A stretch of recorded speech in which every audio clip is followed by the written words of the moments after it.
at Wrigley Field for Cubs baseball tonight here on WCIU and CubsNet. Last night, the first place Cubs watched their 4-game winning streak come to an end, and tonight they look to bounce back as they take on the reigning Cy Young Award winner in the National League, Jake Peavy, and his teammates from the San Diego Padres.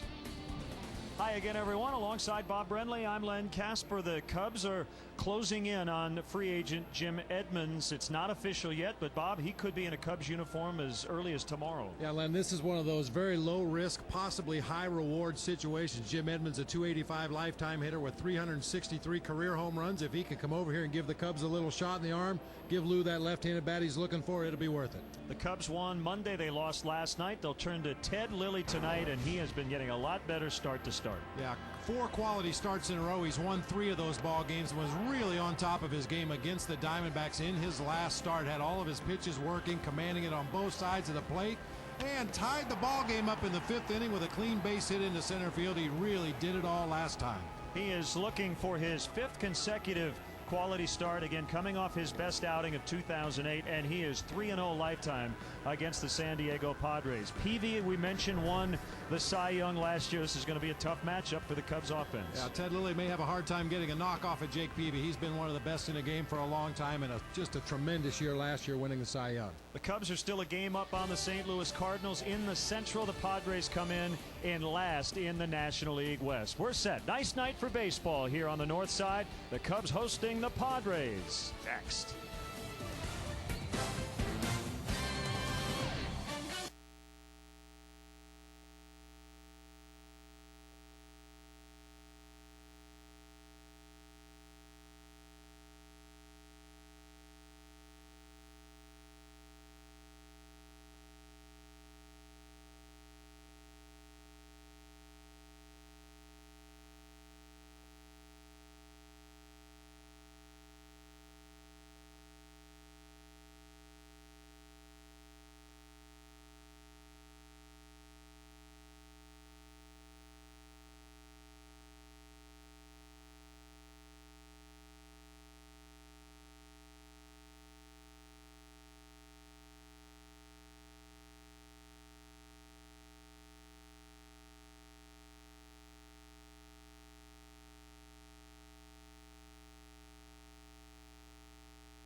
Brought to you by Smooth Bush Beer and Easy Drinking Bush Light. The Chicagoland area Dodge dealers and the all-new 2009 Dodge Journey. AT&T. See what's new from the new AT&T. Visit att.com for details. The Illinois Lottery. Play the Illinois Lottery. Have a ball. By Pepsi. Every sip gets you closer. And by Southwest Airlines. You're now free to be more productive. Visit southwest.com today. Tonight's Cubs broadcast from beautiful Wrigley Field is brought to you in beautiful high definition, sponsored by Comcast. Nice night for Cubs baseball. It is cool, the wind not doing much right now. Looks like it's coming in off the lake. It rained for much of last night's contest, although we never did have a rain delay. Now Bud Black's Padres lineup. Scott Hairston will play center tonight against a left-hander Lilly. He's leading off. Iguchi's second. Giles, Adrian Gonzalez, Kevin Kuzmanoff, who got his first night off of the season last night. Khalil Green with a big night both ways. He hit a home run, played Gold Glove defense. Justin Huber's out in left. Josh Bard, the catcher, and Jake Peavy will hit ninth. And here's how the Cubs take the field defensively tonight behind starter Ted Lilly. Brought to you by Pepsi. Every sip gets you closer. Soriano in left, Fukudome in right. Reed Johnson in center field for tonight. We'll see what happens out there in the near future. Ramos Ramirez, Ryan Terrio on the left side of the infield. Mark DeRosa, Derek Lee on the right side. Giovanni Soto once again doing the catching for left-hander Ted Lilly. As we mentioned, 4 consecutive quality starts. He's won 3 of those ball games. More than anything else for me, Len, I think it's his command. He's been able to put the ball where he wants, when he wants. That includes throwing some pitches out of the strike zone when he's ahead in the count. He was able to max out on his fastball up in the 90s in his last start. That's good to see. And as you said, it's all about location and executing his pitches. Now the umpiring crew tonight, Hunter Wendelstedt in his 10th year will work the plate. Brian Knight at first, Marvin Hudson at second. The crew chief Tom Hallion is at third. So it'll be Lilly against Hairston. The Cubs are 23-16, a game ahead of St. Louis. In the Central, the Padres have the worst record in the National League, 15 up, 25 down. And already 9.5 behind the Arizona Diamondbacks.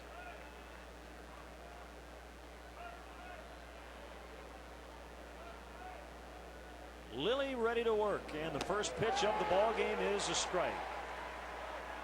Scott Hairston in that leadoff spot for the Padres tonight. He's not a prototypical leadoff hitter either. He's a, believe it or not, a power hitter with 5 home runs on the season, only 8 walks against 29 strikeouts. He fouled it, 2 strikes. 46 degrees at game time, and the wind out of the east at 7.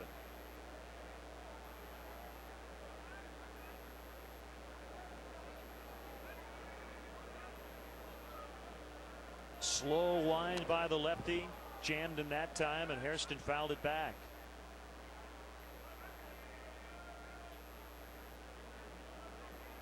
Talked about Scott Hairston in the ball game last night. Came up in the Arizona Diamondbacks organization as a second baseman.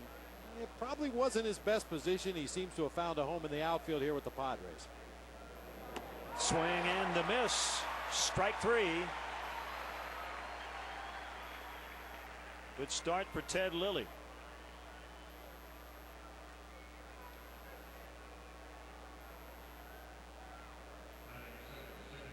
From our Southwest RoboCam, Ted Lilly in that big, slow, deliberate windup.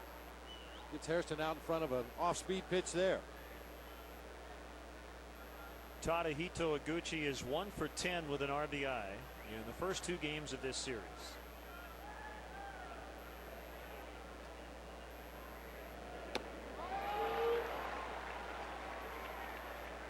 Iguchi signed with the Padres because he wanted to play his natural position, which is second base. Also desired to be on the West Coast. There were some teams who wanted him over the winter, but they wanted him as a third baseman, a position he hasn't played in the majors.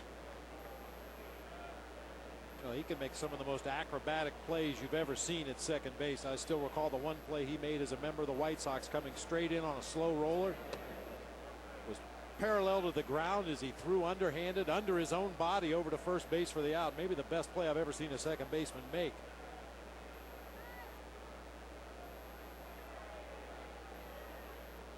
A 2-1 on the way. A little tapper foul down the third base line. Glenn Hoffman will pick it up.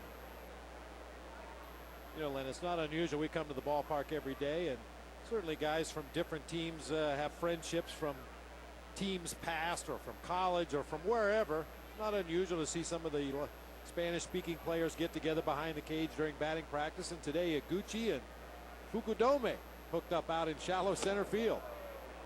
That'll be a very refreshing change for those guys to have somebody they can talk to. Kosuke played in the Central League in Japan, while Iguchi played in the Pacific League.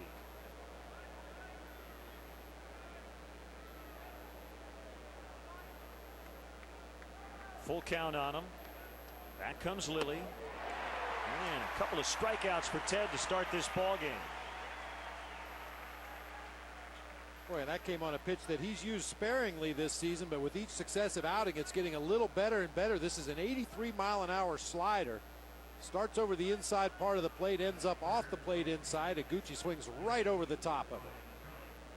That's a good pitch against a right-handed hitter, as long as you hit your spot with it. Either throw it to the back door or get it off the plate inside. And he's now ahead of Brian Giles.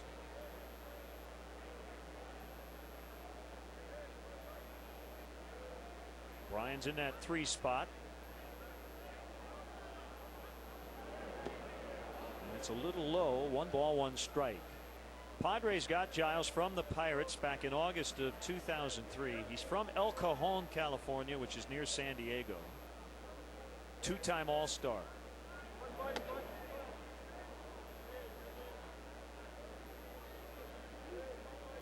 One of the interesting notes about Giles, last year he hit in the leadoff spot more than anywhere else in the lineup. Had a .368 on base percentage. He'll have to get a new bat. And when you look at Giles, Bob, in his career, he's basically been a 3 or 4 hitter. But I can't think of too many middle of the order hitters who have gone to the leadoff spot this late in their career. I've asked a couple of experts, guys who know the history of this game, and they were stumped. They couldn't think of many either. Normally you go from leadoff to the middle of the order if you do anything, not the other way around. And then further down the order until eventually you're not in the order anymore. 2-2 from Lilly is hit foul off to the left. Well, we'd be remiss if we didn't bring it up. Every time we play the Padres, you look at Brian Giles' number. When he went to the Pittsburgh Pirates in 1999, he had a 4-year stretch where he was about as consistent as a hitter could possibly be. His batting average from 99 to 02. We'll get into it later. Called strike 3. So Ted Lilly striking out the side in the first inning. The Cubs will come up against Jake Peavy when we come back to Wrigley Field.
Up against Jake Peavy and the Padres, brought to you by Pepsi. Every sip gets you closer. Cubs are going to stay with the same 1 through 8 that they've had throughout this series. Soriano last night with a leadoff home run, number 5 overall here in 2008. Take a look at the Padres defensively. Huber in left field, Justin Huber, Scott Harrison in center, Brian Giles in right, Kevin Kuzman off at third. Khalil Green with the big home run in the ball game last night will be at shortstop. Tadahito Iguchi at second. Adrian Gonzalez over at first. Josh Bard doing the catching tonight for the reigning 2007 Cy Young winner Jake Peavy. And here he comes to Soriano, a little bit off the outside corner, ball 1. The numbers on the season for Jake Peavy, coming off a start against the Colorado Rockies. He went 6 innings, gave up 7 hits, 3 runs. threw one breaking ball in that game. He's really relying on that sinking, tailing fastball and a cut fastball almost exclusively. Used to throw a lot of straight change-ups to lefties. We haven't seen much of that this year from Jake Peavy. Very big spotlight on Alfonso Soriano from the West. Well, we knew it was going to take Fonzie a little while to heat up coming back off the disabled list, and boy, has he ever. High and deep. This ball is gone. A home run. Took a long time to come down. Back-to-back leadoff home runs last night and again tonight for Soriano. He is now 10 for 19 on the homestand. He's back.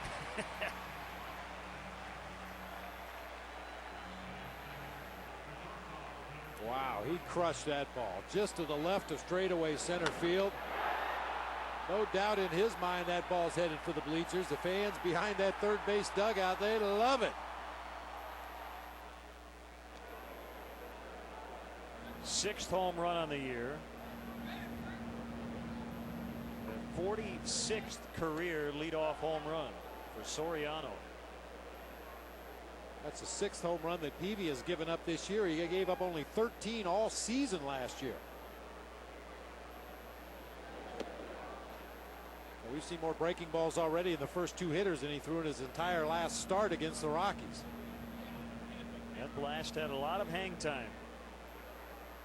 A majestic home run for Soriano. 2-2 the count on Ryan Terrio.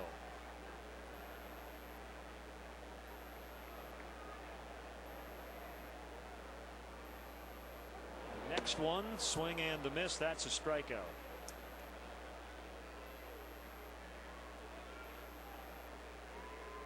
Well, we call him Fonzie, but you could call him instant offense. Takes a tailing fastball that was out over the plate, gets great extension with that big heavy bat. Our Southwest, how far did it fly? 389 feet. And as you said, Len, that ball was in the air for a long time. D. Lee sitting on 10 home runs and 27 RBIs. Well, so far this has been the Satchel Paige special here tonight. No fielders are needed other than the catcher. 4 strikeouts and a home run. It's kind of like home run derby, I guess.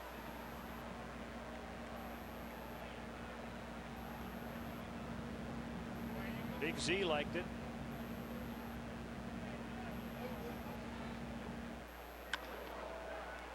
This is Khalil Green shuffling over to his left.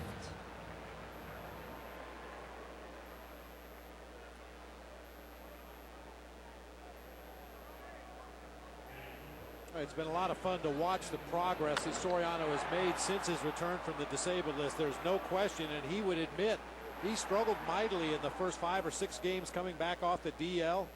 Then he started getting some base hits off the end of the bat, off the handle of the bat, a lot of ground balls that found holes, little floaters that dropped in, and then he'd mix in a line drive, and then 2 line drives, and then 3 line drives, and then the home run ball started coming.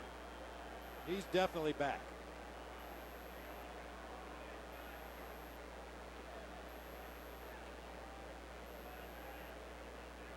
One strike on the cleanup man, Aramis Ramirez. Make it 0-2.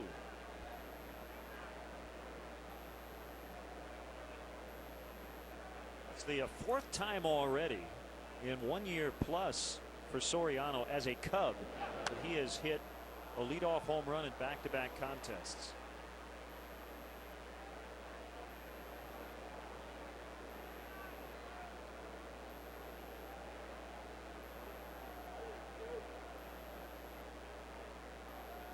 A wind and the 0-2. Ramirez reaches out, stays alive.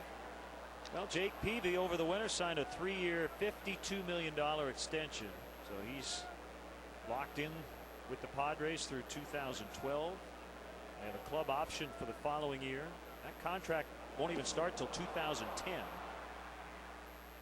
And I think Peavy is a little upset with himself for that home run ball. He did strike out 2 in the inning, but Soriano giving the Cubs the early lead.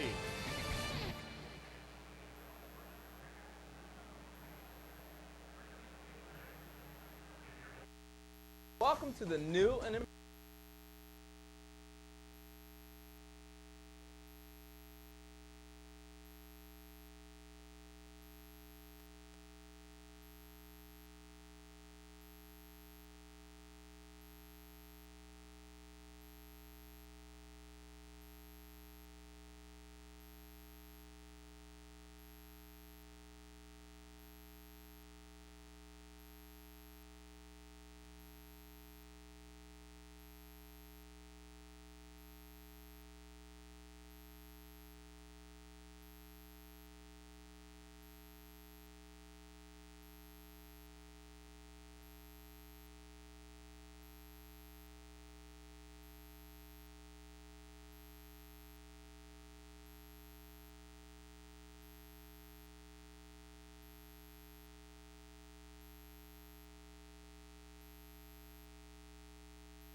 underway here in the second inning. The Cubs lead the Padres 1-0 on the Soriano leadoff home run. 1 ball, 1 strike on Adrian Gonzalez, the first baseman, who has reached base in 16 straight. Hitting a robust 370 away from Petco Park. He has the 8th best road average in the National League. He sends one skyward. It's Soriano who went back, now comes in. 4 up, 4 down for Ted Lilly. Undoubtedly, Gonzalez is the most dangerous hitter in this Padres lineup. They haven't done much offensively as a team, but Gonzalez is the guy that you would have to pick as the guy you don't want to let beat you. And to that end, good thing the Cubs have a lefty on the mound in Ted Lilly, hitting only .205 against lefties, .330 against right-handers. And it now brings up Kevin Kuzminoff, who last night got his first night off of the season. In fact, he hadn't missed an inning prior to game 2 last night. If you missed it, Sean Estes picked up his first win since 2005, and it was his 100th career win. Came against one of his former teams.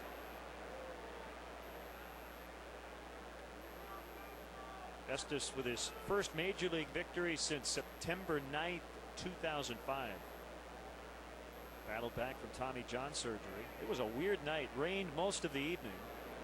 Wind was howling out, and we didn't see a run after the 4th. I think that's a testament to how well Sean Estes pitched in that ball game last night. I don't think Bud Black or Darren Balsley, the pitching coach for the Padres, had any idea what to expect from Estes, but he pitched a gem. Big swing by Kuzminoff, and it's now even 2-2.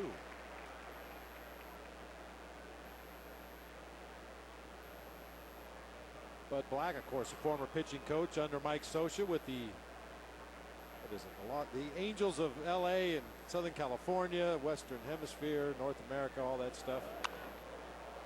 Line right at Ramirez for out number 2.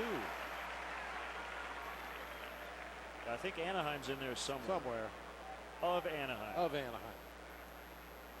Near Disneyland.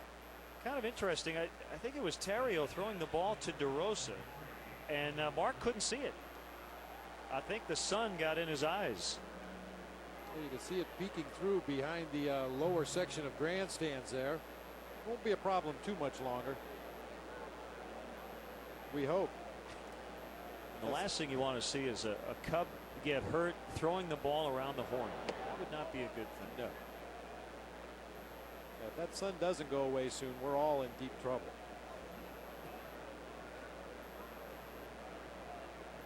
Yeah, you want the natural order of things to continue to occur, as much as we like the sun. Look Broken bat, ground ball, dropped by Ramirez. He still has time and gets green. The bat ended up almost in the outfield grass down behind third base. Cubs 1, Padres nothing.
Welcome to the new and improved MLB.com. Experience the game like never before with MLB.com's Game Day. Real-time pitch types and in-game video highlights moments after they happen. Have those same highlights sent straight to your video-enabled phone with MLB.com's mobile team alert. And if you can't get to the game, watch every out-of-market game this season live with high-quality streaming video exclusively on MLB.tv. Only on MLB.com, where baseball is always on. Even when you can't watch your favorite team, you can know what's happening with MLB.com's mobile team alerts, now including video alerts for your video-enabled phone. You'll get video highlights Tonight here on WCIU and CubsNet, the Cubs lead 1-0. Bottom 2, Fukudome, Soto, and DeRosa against Jake Peavy. Ball 1 on Kosuke.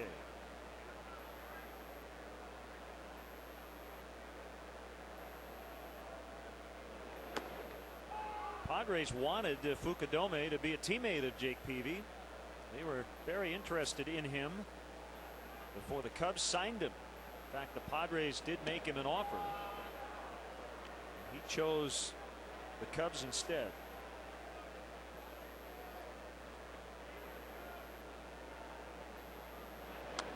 Fouled back, and the guy who made that offer, the general manager, Kevin Towers, he has the longest current tenure with the same team as a general manager. This is Towers' 13th season. John Sherholtz, Walt Jocketty, Terry Ryan, no longer the GMs of the teams they were running. A good amount of turnover in that GM seat. Look, you're seeing more and more GMs change teams or lose their jobs with the advent of fantasy baseball. Everybody thinks they can be a general manager, and I think in some instances the owners think anybody could be a general manager. No swing.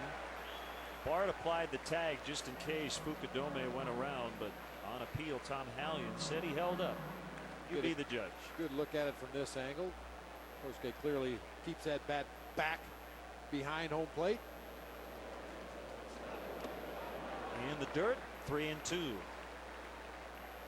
People have no idea how difficult a job it is to be the general manager of a major league team. We see how hard Jim Hendry works every single day.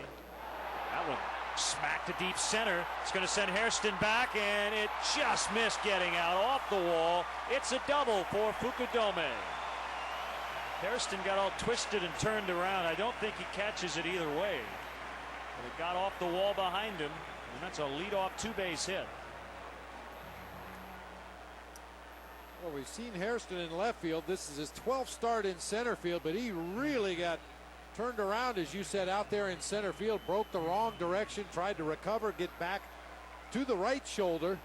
That ball just sailed over his head.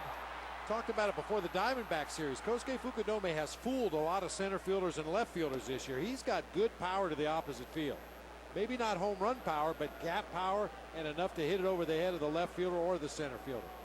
And on the replay, Hairston was closer to that baseball than I originally thought. So had he gotten a good jump, he may have been able to catch it. Soto swings and misses, 2 strikes. Toughest play for the center fielder is always that ball hit right at you. It takes a second or two to judge how hard it was hit, which direction you need to break, and that time Hairston, fortunately for the Cubs, broke the wrong way. He struck him out. Got him on the breaking ball. That's out number 1. Want to see a Cubs game from the front row at Wrigley Field? Now you can. Visit Cubs.com and click on the CBOE front row seats auction to bid on tickets in the front row behind home plate and along the first base line for the May 26th through June 1st games. Don't miss your chance. Go to Cubs.com. Check out the CBOE front row seats auction today. Mark DeRosa with a modest 5-game hitting streak.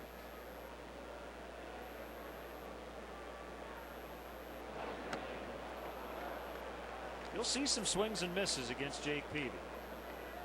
Triple Crown winner among pitchers last year in the National League. Wins, strikeouts, ERA. He led the league in all 3 categories.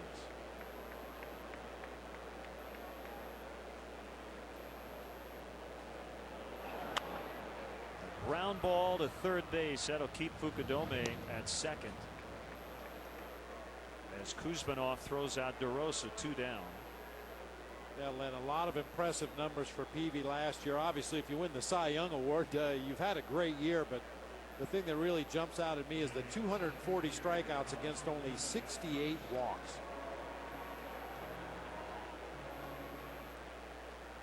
The Padres have really struggled offensively. They're last in the majors in runs, on base percentage, and slugging. But they've slipped a little bit with their pitching numbers too. They're 8th in the National League with a 4.14 earned run average. They led the National League in ERA in 2006 and again in 07. They had 20 shutouts last year.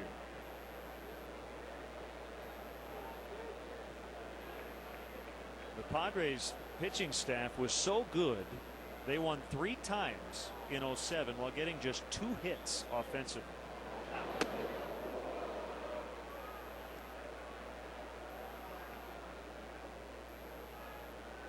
Well, it definitely takes its toll on a pitching staff when you feel like every day you go out there and take the mound you have to throw a shutout in order to have a chance to win a ball game. That's just the unfortunate reality of baseball. When your offense is sputtering, puts a lot of pressure on your pitching staff. Slider strike. 2-1 on Reed Johnson. We're seeing as many sliders as we've seen from Peavy in the early going here makes me believe that there was a reason he wasn't throwing that pitch his last time out against the Rockies. I mentioned he only threw 1 breaking ball against the Colorado Rockies. Everything else was either a tailing fastball in the low 90s or a cut fastball in the high 80s. Too high, and it's now 3-1. Ted Lilly on deck. And sometimes it can be a simple thing. A guy just doesn't have a good feel for a pitch on a given day, or his other stuff is so good he doesn't want to go to his 3rd best pitch.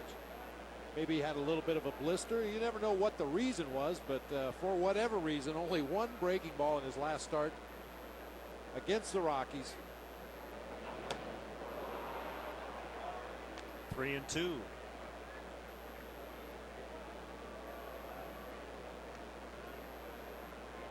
Well, if Jim Edmonds passes his physical, he'll become a Chicago Cub, and it certainly will affect guys like Reed Johnson, and most notably Felix P.A. You would think. Check swing, foul.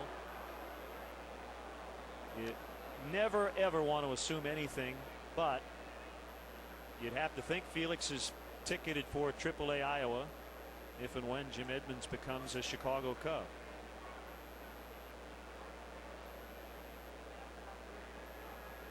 Well, nobody ever likes getting sent back to the minor leagues if indeed it ends up being Felix, but at this stage of his career, he needs at bats. He needs playing time. He needs to swing that bat, work on his skills, become a more well-rounded player so that when he does come back up here to the major league level, and he will, he could be a contributing member to this team and not just a defensive replacement and a pinch runner. Here's Ted Lilly, runners at first and second with 2 outs. The Cubs got a run in the first inning. Alfonso Soriano with another leadoff home run, second in 2 nights.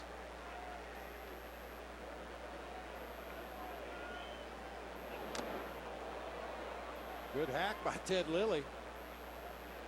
He's feeling his oats after that big base hit in his last start. Well, was it Derek Lee who called it the Will Clark stance that he had when he picked up that big game-tying hit against the Diamondbacks? Yeah, the way he kind of rocks back onto the back foot and then back out onto the front foot.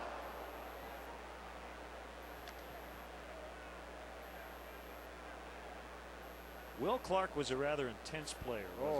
He was one of the best competitors I ever played with. He could hit a little better than Ted Lilly.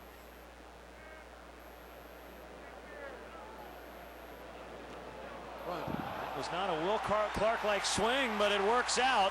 Everybody's saved. He missed it, but it got past Bard, and the bases are loaded for Soriano. Big break for the Cubs. Huge break. Well, Ted Lilly has the wherewithal to realize, hey, I just swung and missed at a strike 3. I can run with 2 outs. Keeps the inning going with a strikeout here and loads him up for Alfonso Soriano.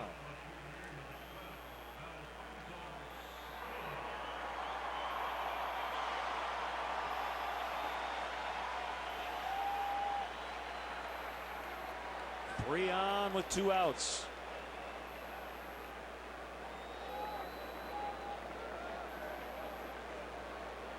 Kick in the pitch. Blocked by Bard.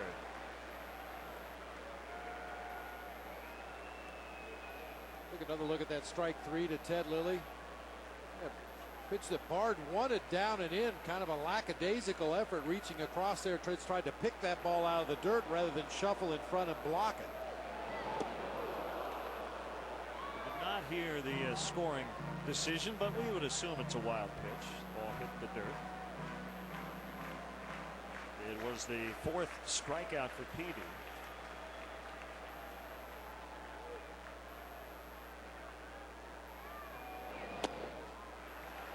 You know, Len, for me, this is why the conversation about Soriano leading off or should he hit lower in the order really is kind of a moot point. After the first at bat of the ball game, you never know what the situation is going to be when you come to the plate. Here's our leadoff hitter at the plate with the bases loaded. And there's a base hit for Soriano. Fukudome's in. Here comes Reed Johnson. He scores. Soriano with all 3 RBIs. So the Cubs take advantage of that wild pitch.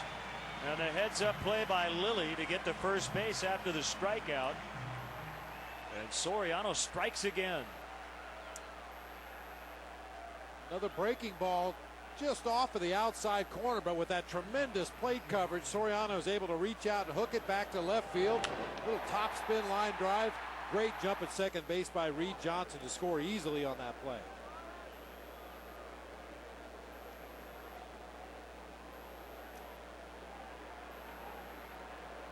So they have jumped on Peavy earlier. Run in the first, 2 here in the second.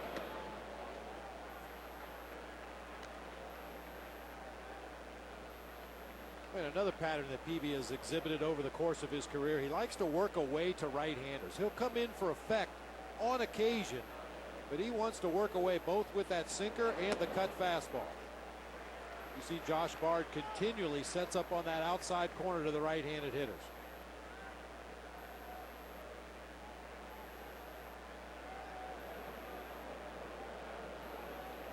You not only get 2 runs, but you extend the inning, build up that pitch count.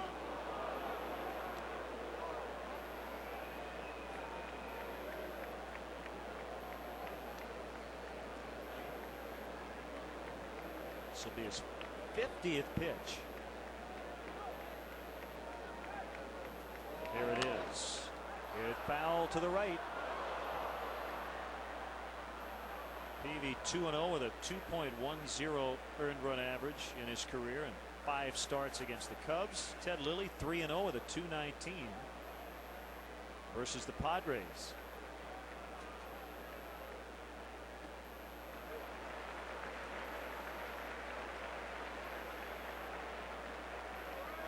The other thing you like is Ted Lilly had a great secondary lead on that last pitch. At times pitchers will stay very close to the bag, and there's a walk. The bases are loaded yet again.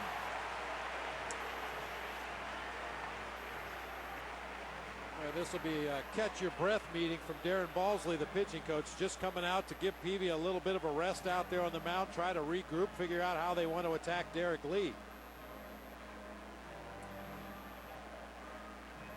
And time now to have a ball with our friends at the Illinois Lottery. What do you do between starts if you're Carlos Zambrano? Play umpire? How about play third base coach? He's got all the moves. I like the little body angle, you know, leaning back and forth. To right, Brian Giles will make the catch. Derek Lee is out. But the Cubs get 2 on the Soriano 2-run single. Good job by Lilly on the strikeout. He got to first base, kept the inning alive.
Padres nothing. A cool but beautiful night here in Chicago. Bottom 3 now for San Diego. Justin Huber with his first start of the series. He's playing left. You know, it's interesting when you look at Alfonso Soriano and the type of hitter he is, and the guy he has been since he's been a Cub. It's a roller coaster ride. He's going to have stretches where he's going to strike out in 7 out of 9 plate appearances, maybe a few times with men on base, and then he'll have a stretch like this where he goes 10 out of 17 with 5 home runs, and he just absolutely carries you. That's just the kind of hitter he is. Very streaky. What we saw from him in the second half of the season last year, he was just about the sole source of power in the middle of that Cubs lineup, or at the top of the Cubs lineup last second half.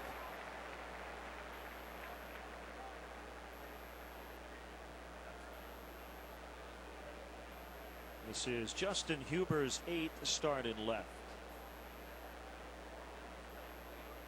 They acquired him from the Kansas City Royals in March.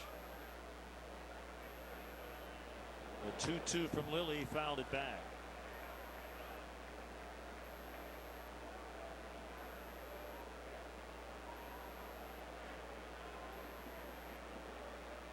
Switch hitting Josh Bard on deck. And then Peavy. Jake Peavy is 5 for 17 this year with 2 doubles and 2 RBIs. Full count.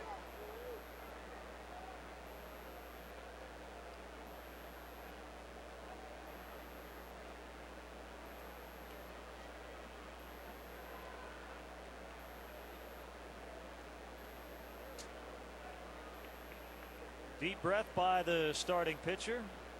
And here he comes on a 3-2 to Huber. Got him. It's number 4 for Ted. 2 of the looking variety.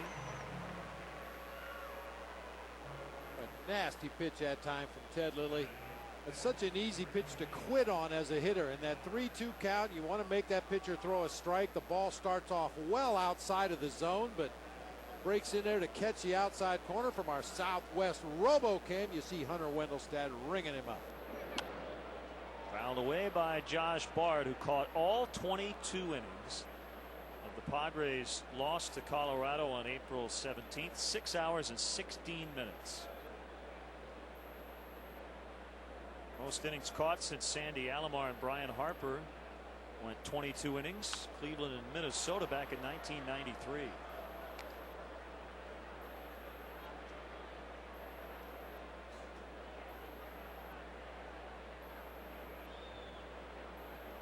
And the thing about that is that there's stressful innings. After the 9th inning, any sort of mistake, any pass ball, wild pitch could mean the ball game. Stolen base, even just the pitch calling itself. You don't want to put your pitcher in a hole where he has to prove one. Boy, Ted Lilly striking him out in every way imaginable. Painting the outside corner with a backdoor slider to Huber, and now climbs the ladder with a high fastball to Josh Bard for strike 3. Textbook.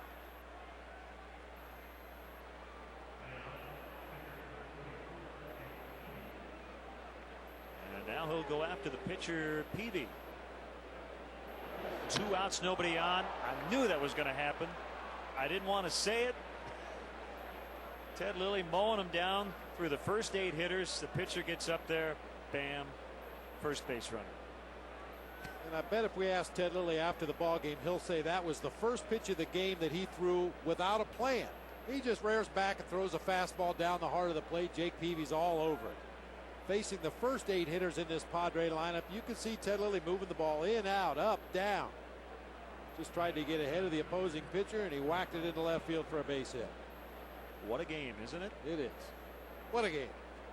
5 strikeouts through the first 8 position players, and then the pitcher gets the first hit. Here's Hairston. Strike 1.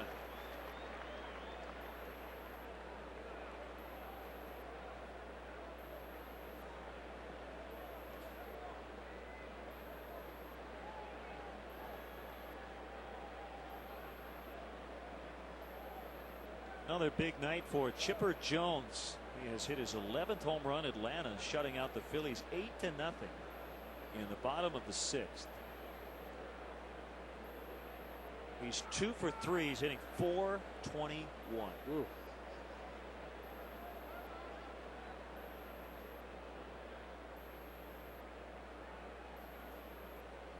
Somebody hit the pause button on this game. Scott Hairston stepped out of the box a couple times. Giovanni Soto requested timeout from Hunter Wendelstedt, and looks like we're finally going to throw another pitch here. And here is that pitch. Cued foul.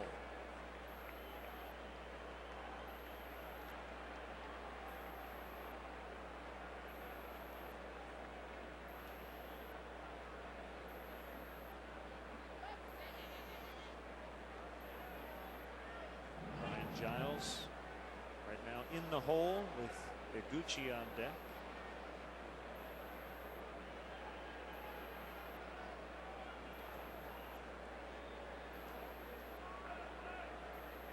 kick and the 0-2. Caught by Terrio. Diving stab to rob Hairston of a base hit. And that ends the Padres third inning. That ball was smoked. What a catch. Cubs still lead this one 3-0.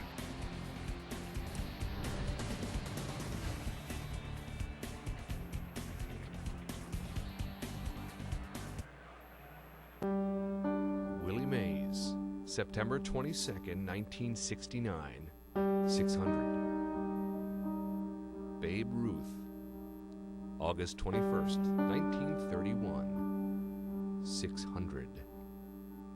Hank Aaron, April 27th, 1971, 600. Ken Griffey Jr. Keep watching. Mike Schmidt, April 18th, 1987, 500. Ernie Banks, May 12th, 1970, 500. Harmon Killebrew, August 10th, 1971, 500. Willie McCovey, June 30th, 1978, 500. Manny Ramirez.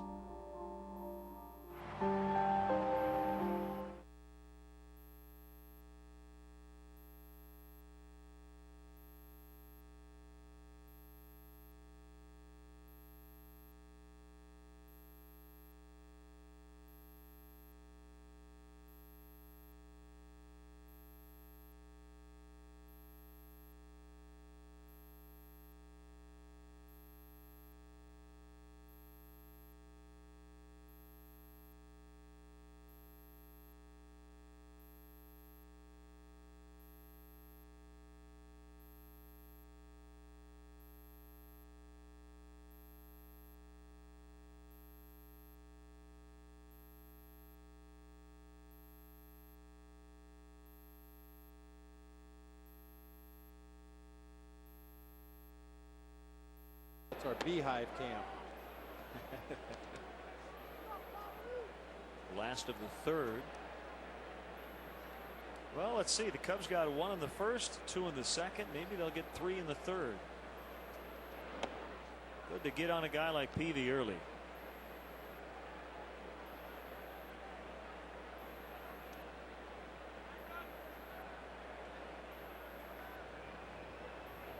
Another big crowd here at Wrigley Field.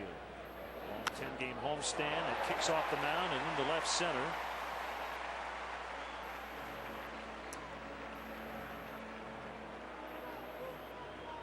Hey, Cubs fans, don't forget to check out our WGN Baseball blog on WGNTV.com. Click on the sports link. Look for Len and Bob's Baseball blog. On the blog tonight, I have a question and some details on Jim Edmonds. We have the Cubs minor league report and game notes from our friends at Stats. Also a link to our current podcast as well. Kosuke, line shot, base hit. Ramirez makes the turn. He'll get to third base, no problem. They're at the corners with nobody out.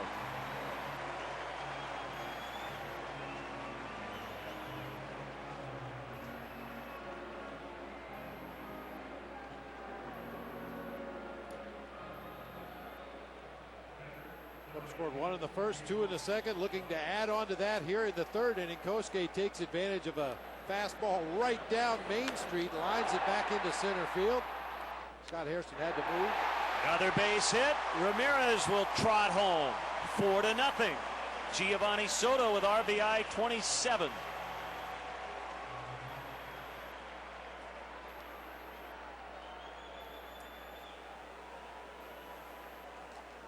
They're getting base hits faster than we have time to talk about them. Giovanni Soto picking on the first pitch, a slider that stays up over the heart of the plate. Way after a shaky looking first at bat in the ballgame, Gio comes up with a big knock here to drive home another run. That's a big run for the Cubs when you think about their record. They're 19-1 when they score at least 4 runs.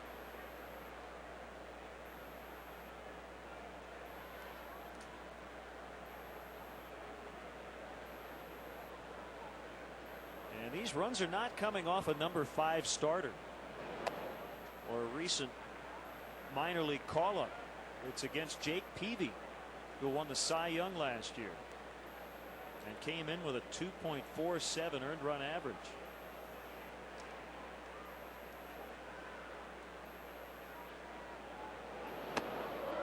Caught the outside corner. A ball and 2 strikes on DeRosa. Mark not so sure about that last call. He had a strike called just off of the outside corner in his first at bat of this ball game that he wasn't too sure about either. Now, Peavy's only given up as many as 4 runs in a game one time this season, down in Houston against the Astros when he gave up 4 in 6 innings of work. And DeRosa chased and he strikes out.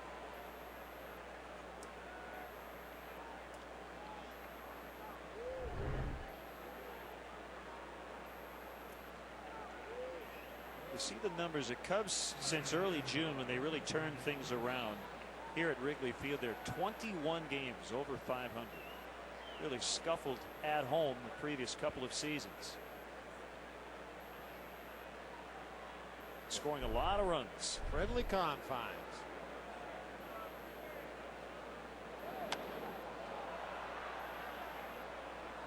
But just watch how many times Josh Bard sets up off of that outside corner for Jake Peavy. Talked about it an inning ago. He just tends to work away to right-handed hitters with the sinker, the cutter, an occasional slider. When he does come in, it's off the plate inside to set up the next pitch away. The 0-1 swung on and missed. Nothing in 2. Johnson walked and scored on a 2-run base hit by Soriano in the last inning.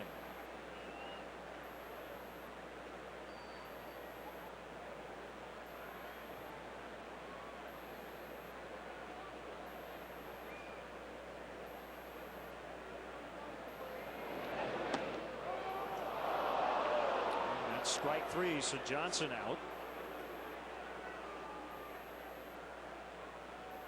He couldn't miss his spot anymore. You see where Bard sets up. He has to reach all the way back across the plate, tries to frame that inside breaking ball.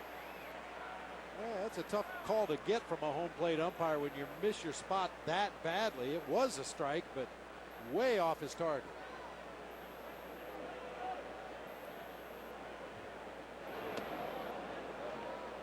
Missed the outside corner on Lilly, who struck out in the second, but it was a key play. On a wild pitch on strike 3, he was able to get to first base. That kept the inning alive for Alfonso Soriano, who knocked in 2. Ted was trying to lay down a bunt.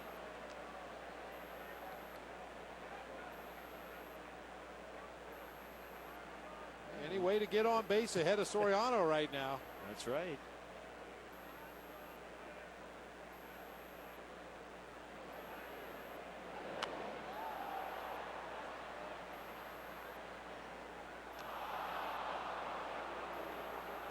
I'm starting to enjoy watching Ted Lilly at the plate because you kind of don't really know what's going to happen. I don't think he knows what's going to happen.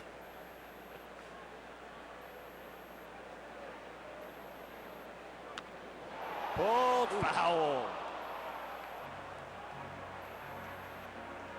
I think mentally Ted Lilly has a real good idea of what he wants to do, but right now physically his swing doesn't always allow him to do that. Look at that.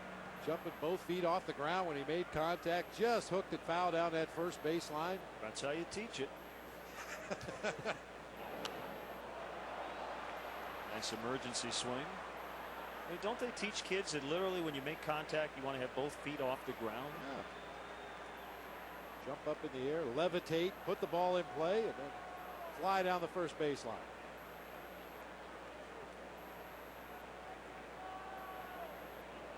The next one, couldn't get that one.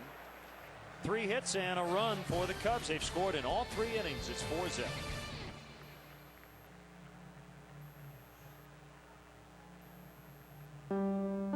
Willie Mays, September 22nd, 1969, 600. Babe Ruth, August 21st, 1931, 600.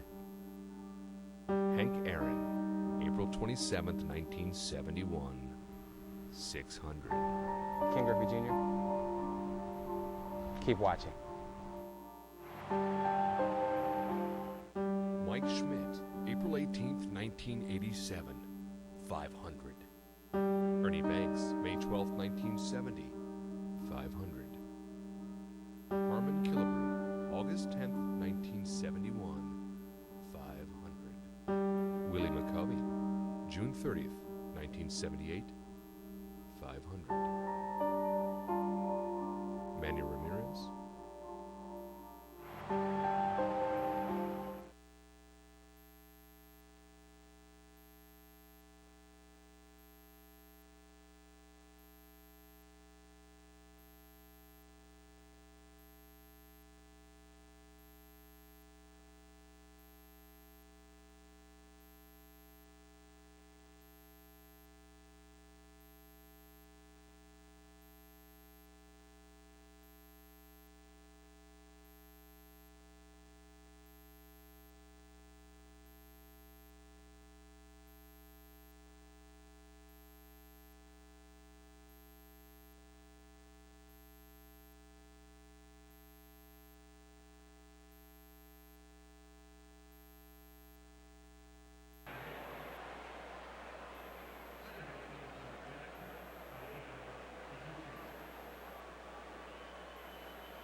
Ted Lilly going to work in the fourth against 2, 3, and 4 for the Padres. Iguchi, Giles, and Adrian Gonzalez called strike one. There's a giant glowing egg that has landed in the western suburbs.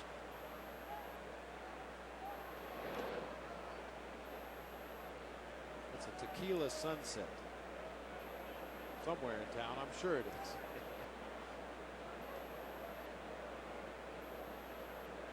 Clear skies above, cool temperatures. And the Cubs lead 4-0.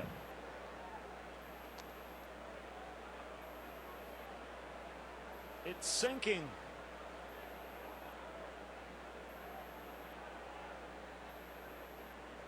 What a sight. Oh, beautiful shot. Greg Maddux and Ryan Dempster in the finale tomorrow. 5 Ks already for Lilly. Hey, Len, you know what it's time for? It's time for today's AT&T text poll question. It's all about the clothes. We ask you, which Cub uniform do you prefer? You like the look of the home whites with the blue pinstripes? Text A to 97999 if you like that uni. B if you like the road grays with Chicago across the front. And text C if you're like Big Z and you like those alternate blue jerseys. Again, text your response to 97999. We'll give you the results later in the game. Brought to you by the new AT&T. See what's new at the new AT&T. Visit AT&T.com for details. What do you like? What do you like? I like the home pinstripes. That would be my favorite. I like the road grays. The blue alternate tops are okay. Every once in a while, it's okay to switch it up. I'm with you, though. I like the classic home pinstripes. Very slimming, those vertical stripes.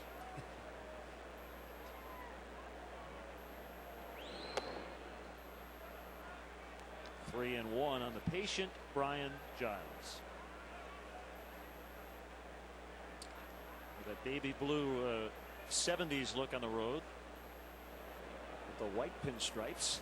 The Bruce Sutter look as Giles takes the walk. First free pass given up by Lilly.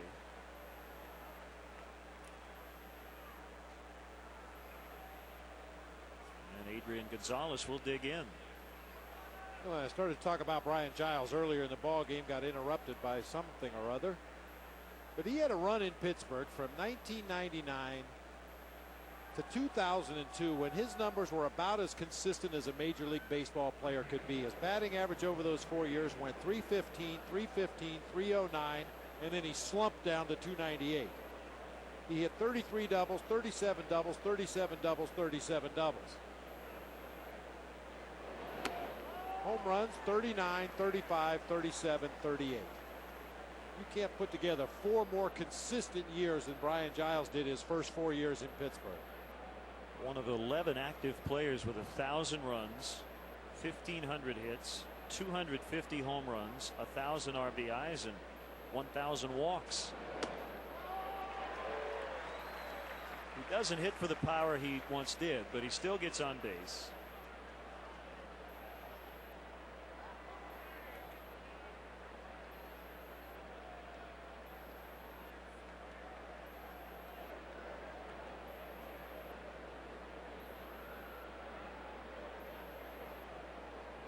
Lilly set.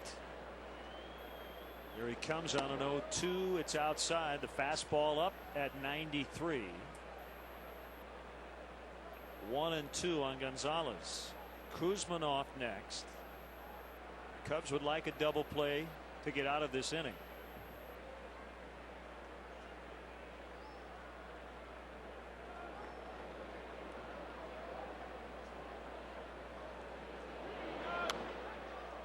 Gonzalez was late, able to stay alive. A much better zip on that Ted Lilly fastball tonight. You mentioned that he got his velocity up into the low 90s his last couple of starts. That last two fastballs at 93. I think for him, it's just having it in your back pocket. Know that if you need to reach back, you can get it, and he wasn't able to do that early in April.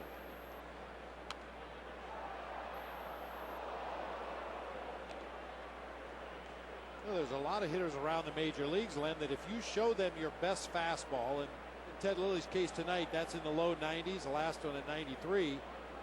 Show them that best fastball that you can throw somewhere where they can't hit it. Give them a speed to gauge, and then you don't ever have to throw another one that speed the rest of the evening. And mentally, they get prepared for your best fastball. And if you don't throw it to them again, pretty much got it. Well, he is missing a lot of bats. Last time out, 10 strikeouts. He already has 7 tonight. Boy, and as we've seen, he's done it with every one of his pitches. He's had strikeouts on changeups, on sliders, on curveballs, and on a well-located fastball. Up, down, in and out. Gets the check swing from a real good hitter right there.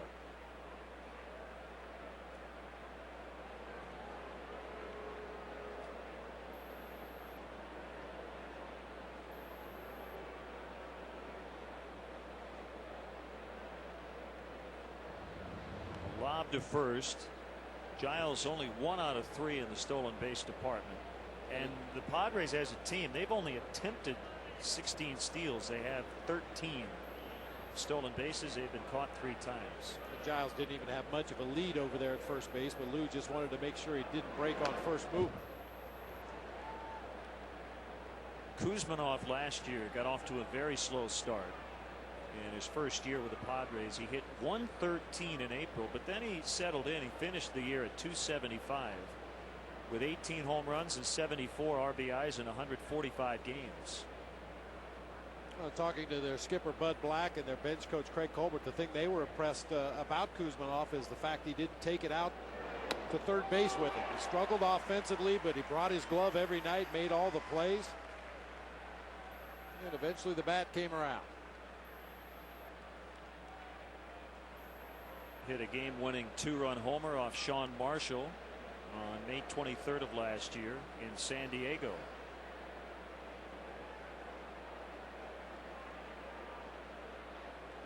Lilly's 0-2 called strike 3. Number 8 for Lilly. That's twice. He's had 3 strikeouts in 1 inning. All Cubs early on, 4-0.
Cubs 4, Padres nothing. Soriano, big swing.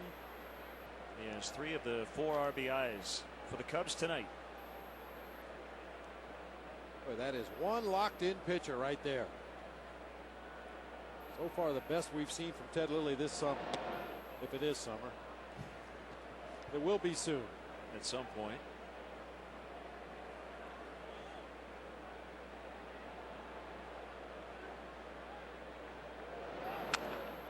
Broke his bat.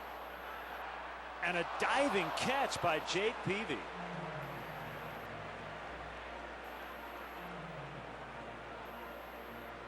I think Gonzalez was going to be able to get there and make the catch, so Peavy just decided to take it himself.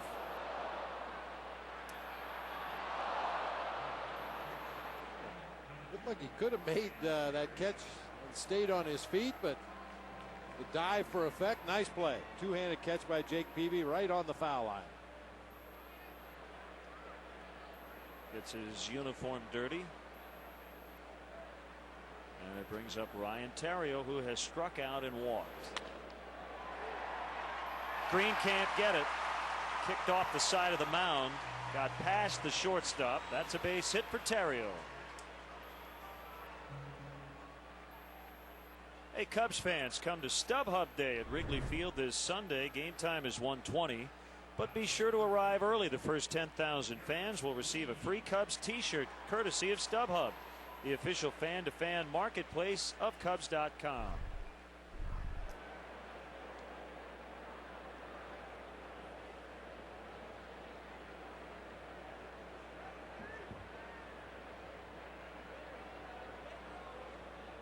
Now, the Cubs have a new fan feedback program.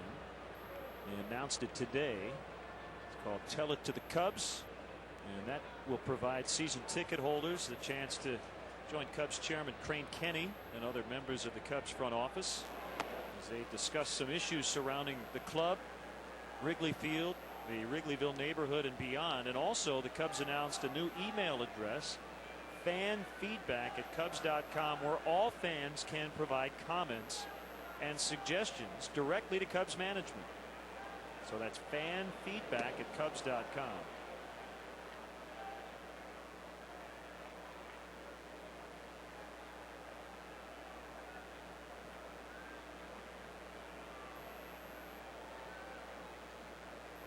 One and one on Derek Lee. Theriot the runner at first. Fastball strike.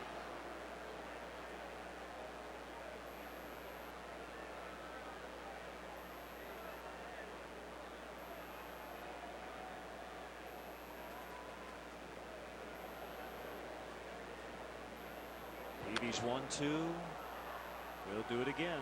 Well, and it's not hard to tell when you have a guy playing out of position in the outfield. I mentioned Scott Hairston came up as a second baseman. Look how deep he is in center field, as well as Justin Huber in left field. Now, certainly a large part of that is respecting Derek Lee's power, but I think a bigger part of it is the fact that both those guys are a lot more comfortable coming in on the ball than they are going back. Especially after Kosuke Fukudome turned Hairston around 3 different directions, chasing that line drive earlier in the ballgame.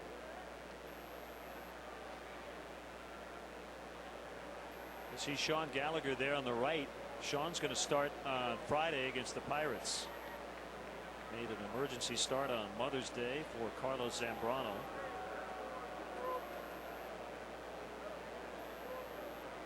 Carlos will pitch on Saturday. Jason Marquis Sunday.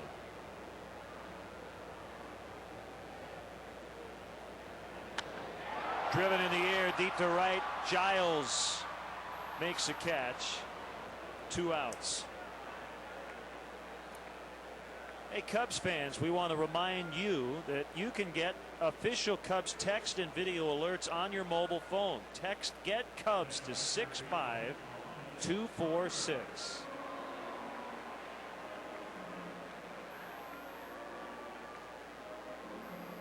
Tell you, the Pirates are playing very good baseball. They trail at St. Louis tonight 2-0. But they went into that ball game just a game under 500. I haven't seen an update on their catcher Ryan Doman. who was really doing a nice job offensively, but he suffered a fracture on the tip of his left thumb on a pass ball last night. That would be a big blow to lose him for any length of time. Good big offense from Nate McLouth, who continues to stay hot. He hit his 10th home run of the season last night. Xavier Nady, 5th in the National League in hitting, 2nd in RBIs. They've got some offensive fireworks over there.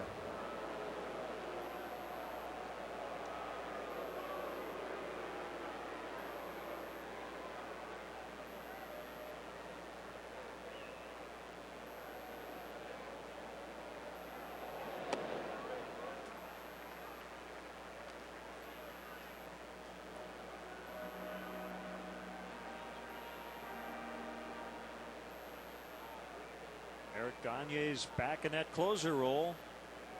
He was out for what, 2 days?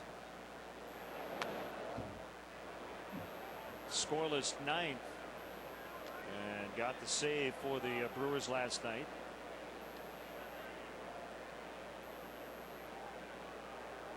It wasn't a perfect 9th, but he got the job done.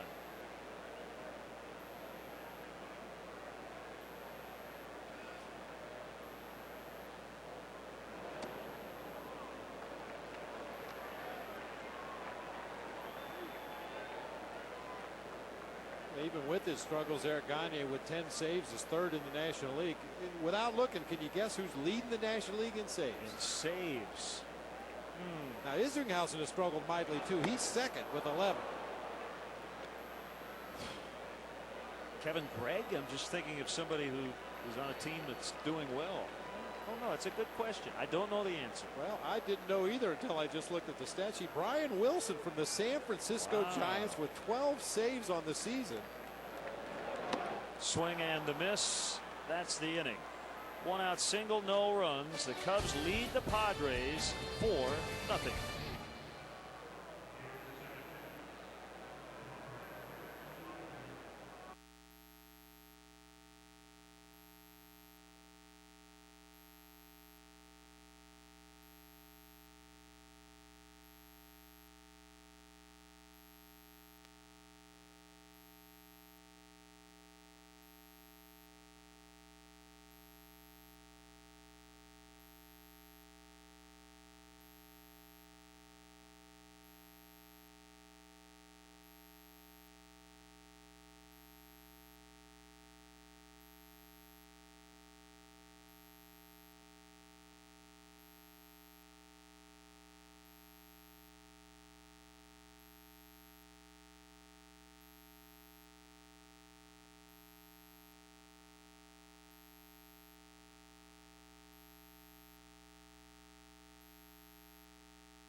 Called strike on Khalil Green. We're in the 5th. Cubs saw their 4-game winning streak end last night. They have pounded Jake Peavy early on.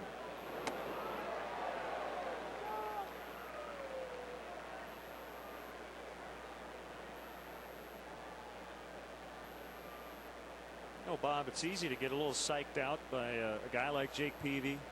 Swing at pitchers' pitches early in the count. The Cubs have not done that offensively tonight. Gotten into good hitters' counts. They've made Peavy pay.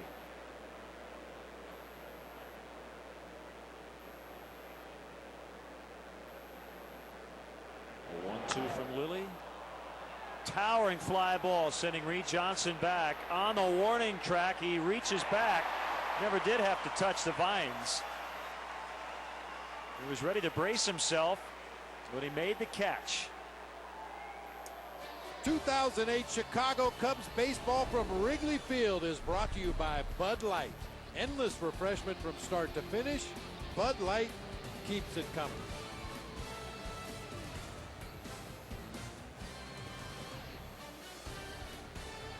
Here's Justin Huber. His second at bat. Took a called third back in the third inning.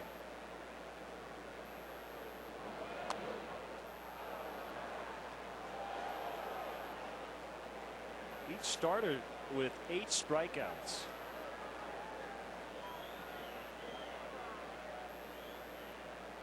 But Peavy's given up 7 hits. Lilly only 1.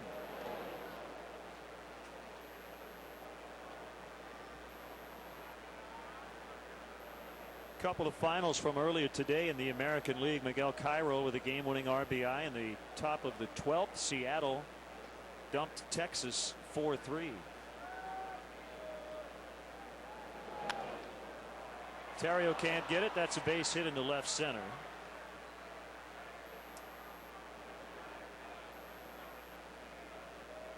Also, the Orioles came back and beat the Red Sox at Camden Yards. They scored 2 in the 6th to get within 1, and they scored 4 times in the 7th to win 6-3. And apparently a play in that ball game that you're going to want to see on the highlight shows later this evening. Manny Ramirez being Manny out in left field. I'll just leave it at that. In a good way, right? In a good way. Okay. Josh Bard with a single, so they've gone back to back. And that's going to be it for Peavy. Wow. It's going to be Edgar Gonzalez to pinch hit. It goes without saying Peavy's shortest outing of the season. A couple of starts ago down in Florida against the Marlins, a 7-2 Padres victory. He only went 5 2/3 in that ball game.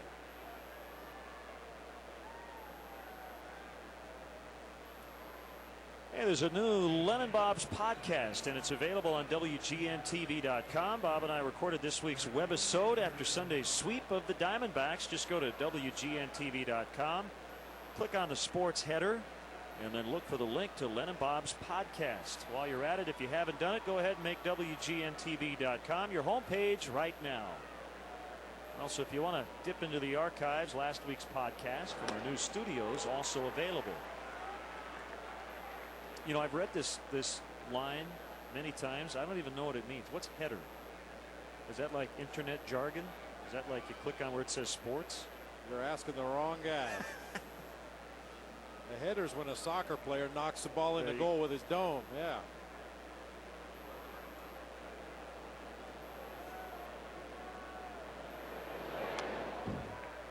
Big rip by Gonzalez, the older brother of Adrian. Edgar made his major league debut a couple of nights ago. Got the start last night.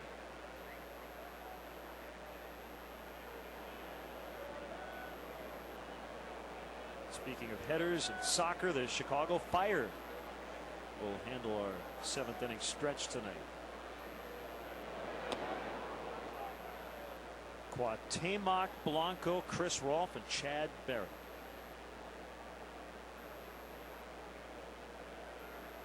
I believe it was Blanco throughout the ceremonial first pitch tonight. Carlos Zambrano was his catcher. He's a huge soccer fan and a pretty good soccer player.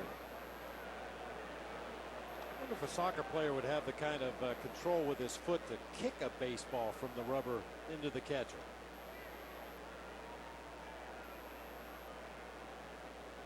We'll have to ask him.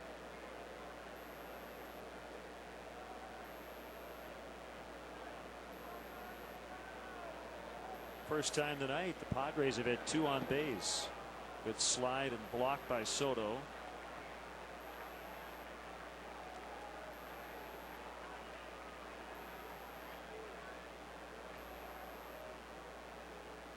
Padres will have to dip into their bullpen. Will Ledesma's up in the visiting pen. At one time he pitched for Alan Trammell in Detroit.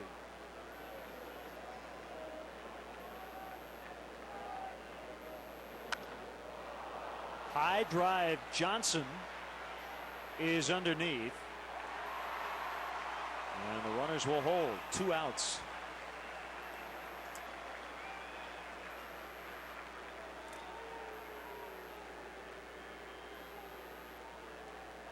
The first pitch from earlier this afternoon. You knew that Big Z was going to be out there to catch a first pitch from a soccer star. A one hopper, good 2-strike pitch, took a little off. Cuauhtemoc Blanco, they call him Timo. Timo. So Tim White. Yeah. Would be his Americanized name, just like we call Henry Blanco Hank White. 2 outs in the inning. Here's Scott Hairston. Robbed of a hit by Ryan Theriot, made a diving stab in the 3rd inning.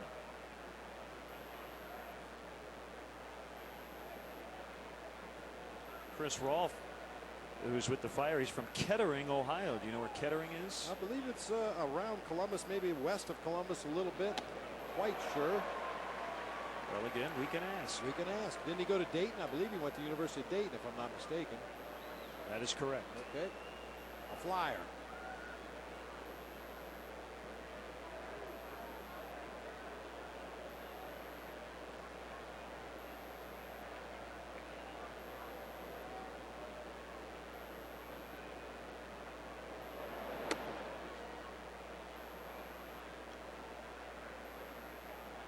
The Chicago Fire Department.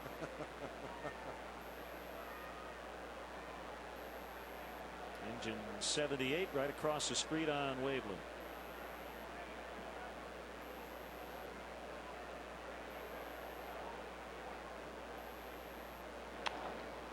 Off the glove of Lilly, and Aramis is going to eat it. They are now loaded. That'll be a base hit for Hairston.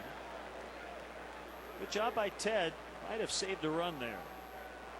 I'm not sure if either middle infielder would have had an opportunity to cut that ball off, but the fact that Lilly knocked it down, kept it in the infield from our Southwest RoboCam, that certainly looked like it was headed up the middle of the field for a base hit and a Padre run, but Ted Lilly able just to get the palm of his glove on that ball to knock it down to the left side of the infield and hopefully escape damage here. The biggest jam he's been in, as they now have the tying run at the plate.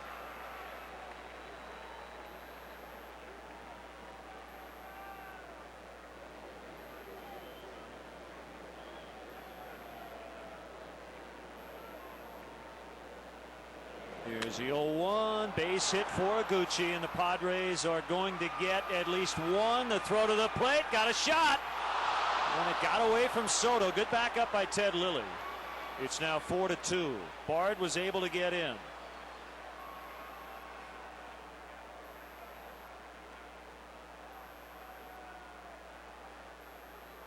Well, that's unfortunate. A strong throw by Alfonso Soriano, playing that fade that he throws in from left field. That ball just took a bad hop on Giovanni Soto. Gets a little bit in too close to his body. Looked like it hit right at the edge of the infield grass in the dirt area in front of home plate. Took a high hop over Gio right there. He's not able to come up with it.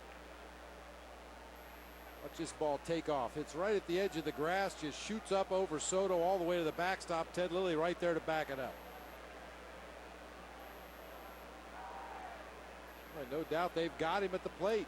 That ball stays down where Soto can handle that hop. Padres only get one.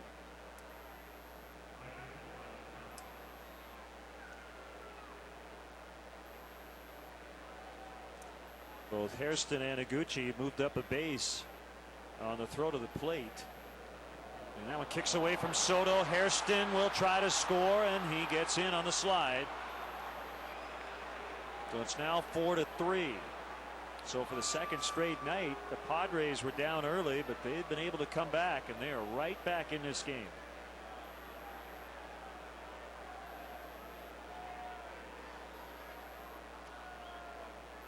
Big curveball from Ted Lilly. The problem with the breaking pitch, because of the rotation on the ball, it doesn't hit the dirt and bounce straight up to where the catcher's sitting. It's always going to bounce up at an angle. And that time Gio got right down in front of the baseball, but when it hit in the dirt, it shot to his right, hit the side of his chest protector, and rolled over into the on-deck circle.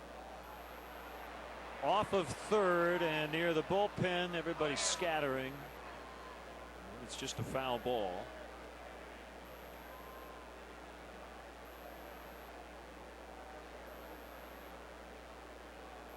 Four singles in the inning for the Padres. They're now down by only a run.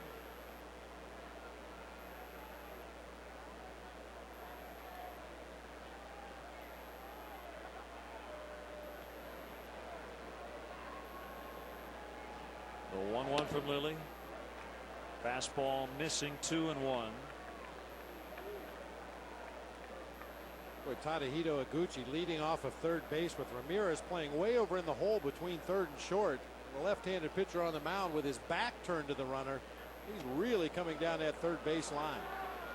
You wouldn't expect him to attempt a steal of home plate with the number 3 hitter at the plate and the number 4 hitter in the on-deck circle, especially now in a 3-1 count. But he can get a huge lead over there at third base.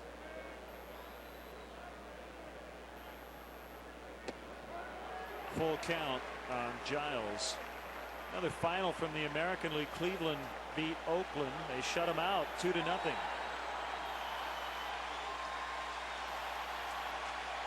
So the Indians right now are tied with Minnesota atop the Central in the American League. Crowd up, 3-2 pitch. High chopper. Did Lilly touch it? No, he didn't. It's foul.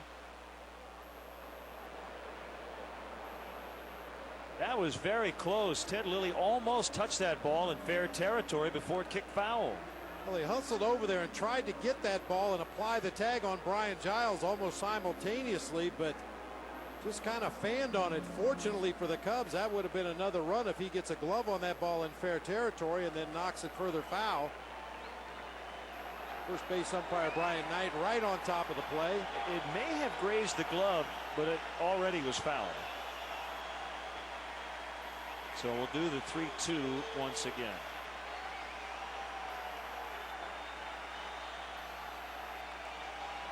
Here it is. Got him. Called strike 3. Giles not sure. Hunter Wendelstedt with a call. 9 strikeouts for Ted Lilly. The Padres get 3, and they're down by only a run.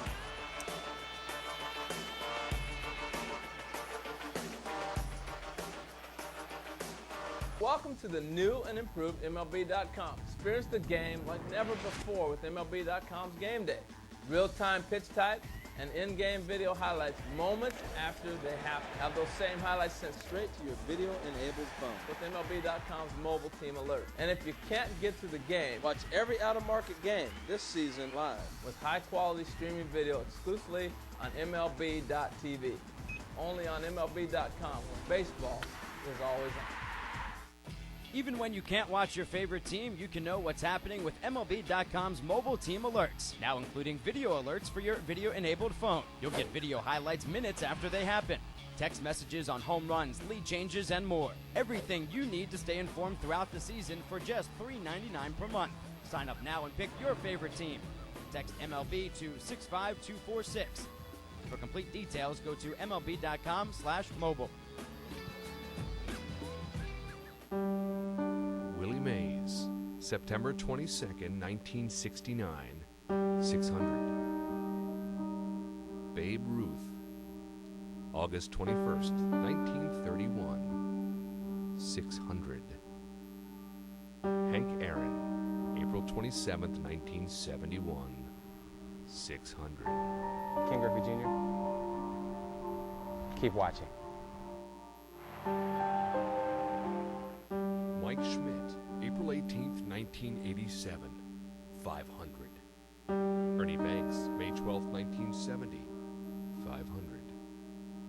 Harmon Killebrew, August 10th, 1971, 500. Willie McCovey, June 30th, 1978, 500. Soto tries to get his glove around this ball and push it back toward the strike zone.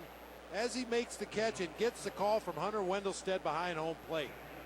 That pitch was at least a couple 3 inches off the outside corner, but catchers are taught to get your glove outside the baseball, so as you're receiving it, you're pushing that ball back toward the corner. Brian Giles called out on a borderline pitch at best. Nice job by Giovanni Soto. The Padres now into their bullpen. Wilfredo Ledesma, left-hander. Ball one on Fukudome. Jake Peavy with his shortest start since September 5th of last year.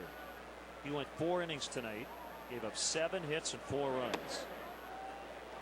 Fastball in there for a strike.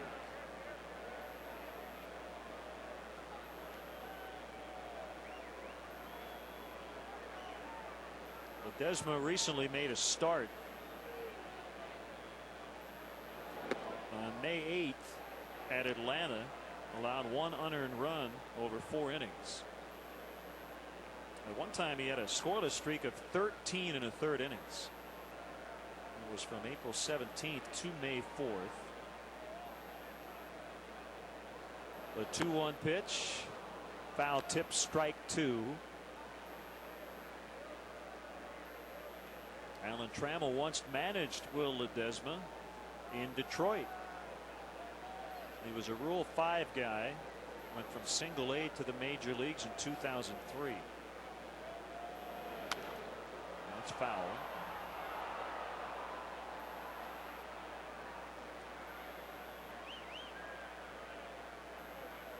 Last year, when Ledesma was with Atlanta, he was late returning from Venezuela to the Braves after the All-Star break because of a laundry mishap. His visa and passport were somehow misplaced in the laundry, and they were damaged in, as John Schuerholz dubbed it, a washing incident. He ended up on the restricted list for almost a week. So always remember, kids, take everything out of your pockets. Yeah. I'm very guilty of not doing that. I leave tissue and other things. Change. Oh yeah. That will get past Iguchi into center. Fukudome with a leadoff hit. He is 3 for 3. Boy, consistency of effort is something that you've really grown to appreciate from Kosuke Fukudome. Every ball he hits, every ball he puts in play, he streaks down that first baseline. Any mishandling of that ball, a lob back into the infield, he could very easily end up at second base because he gives himself the opportunity to do it by hustling out of the batter's box.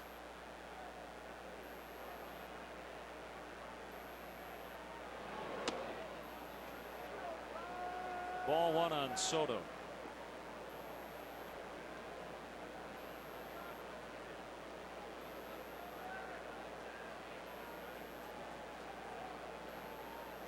.318 on the season for Gio, but he's feasted on lefties. A .364 batting average against southpaws.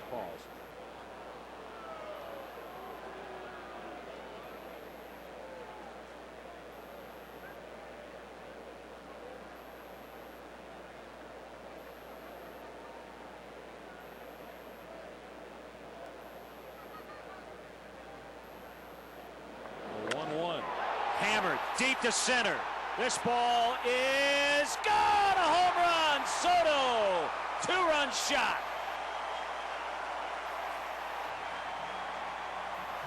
Number 7 on the year. His second and third RBIs of the night.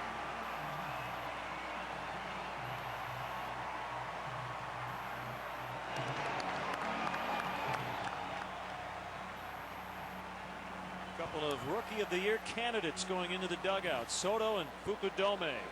Soto has now taken over the team lead in RBI with his 2-run bomb to straightaway center field, plus the RBI earlier in the game. Gives him 29 on the season.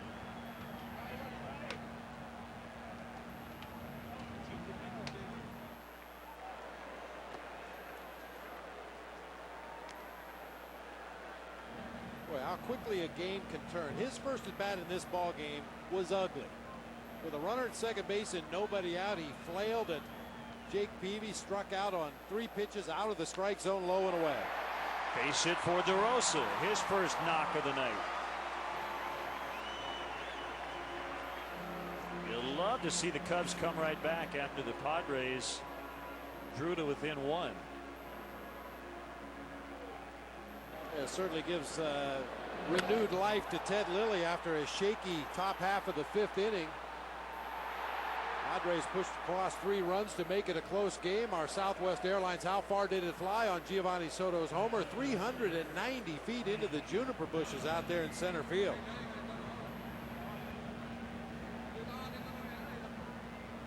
And we talk all the time about those high stress innings, and when you allow a team to get back into a game when you've had a 4-0 lead, every pitch you throw after that is high stress unless your offense gives you a little more cushion.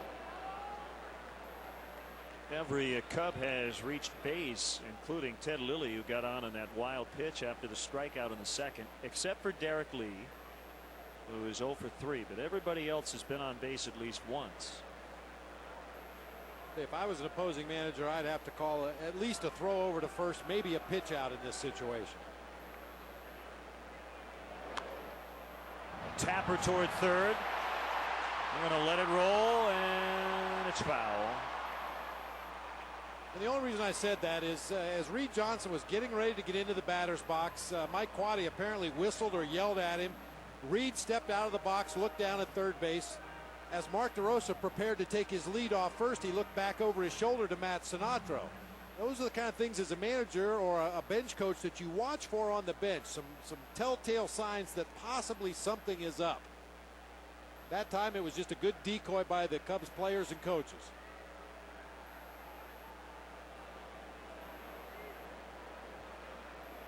Most times a first base coach will have some kind of a sign, whether it be a physical sign or a verbal sign to that runner at first.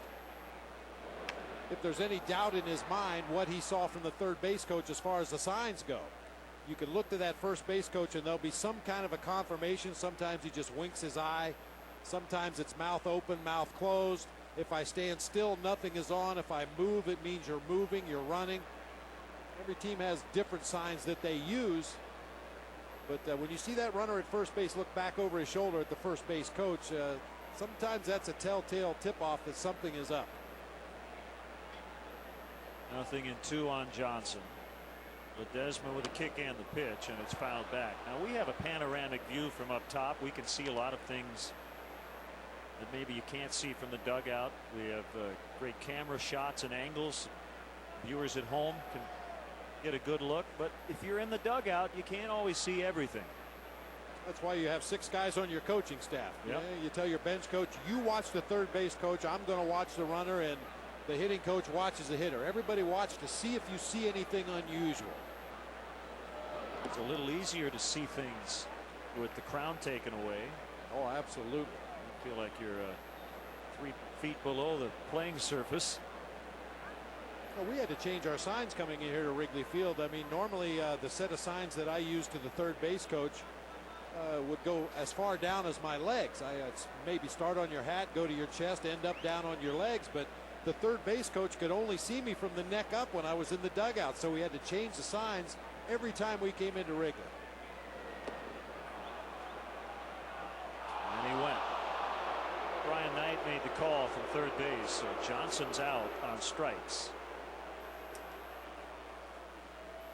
Let's check out tonight's Honda Accord game summary. Visit your Honda dealer and test drive the all-new 268 horsepower Accord V6.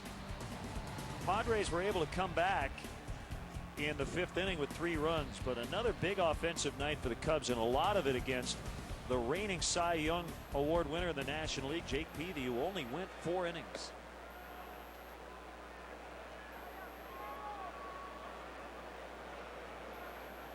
Ted Lilly looking for his 4th sacrifice bunt of the season. Ryan Dempster leads the Cubs with 5 on the season.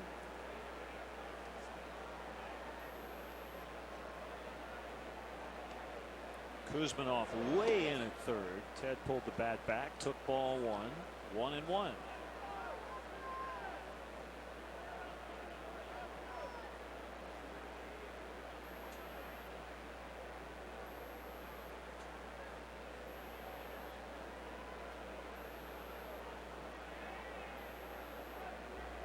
The inning started with a single from Fukudome. Soto followed up with a home run. There's the bunt by Lilly.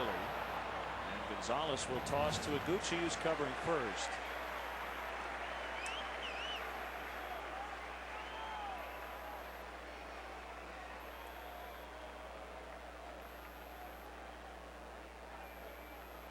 And last chance to vote. Text your response to 97999 or AT&T text question. We want to know your favorite Cubs uniform. And if you're a player for the Cubs, it's whichever one is hanging in your locker, because when they stop hanging them in your locker, then you're just one of us. DeRosa's at second base. Strike one on Soriano.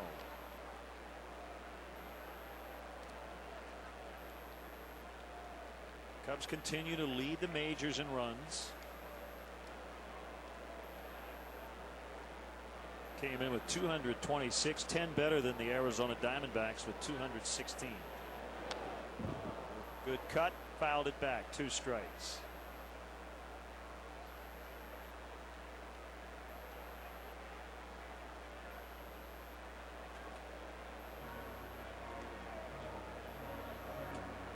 Soriano with back-to-back games of leadoff home runs. Hit it again tonight. Number 6 on the season for Fonzie. What a way to start a ball game. Don't even allow that opposing pitcher to get settled in out there on the mound, and already he's in a hole.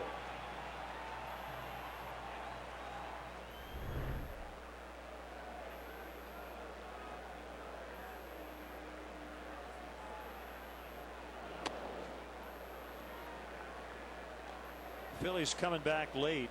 They go to the bottom of the 9th, trailing Atlanta 8-5. Chase Utley with his 14th. Ryan Howard with number 8. It's late in Cincinnati, and the Reds are shutting out Florida 6-0. Reds are trying to make it 3 in a row over the Marlins. Washington leading at Shea Stadium over the Mets 5-2. Milwaukee 4, the Dodgers 1 in the top of the 7th. St. Louis 2, Pirates nothing. Mid-6th, and the Rockies are batting in the top of the 1st at Arizona, no score. Houston's at San Francisco a little later.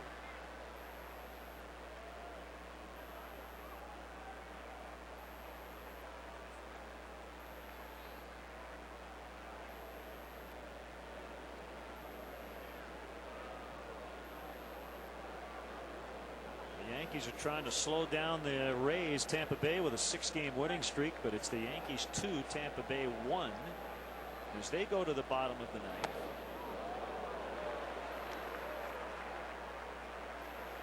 Joe Girardi had a closed door meeting today.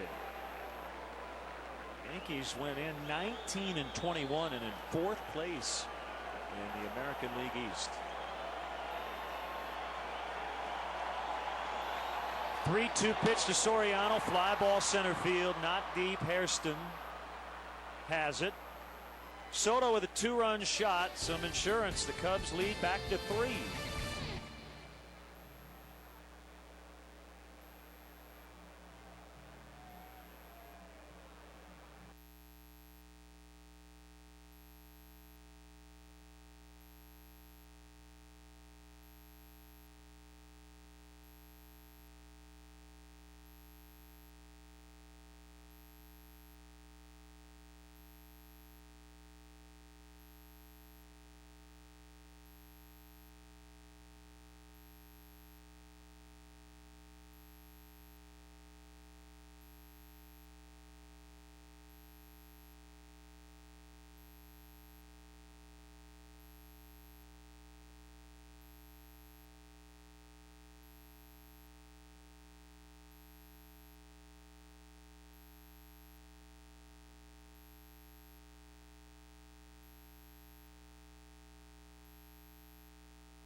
rookie of the month for April.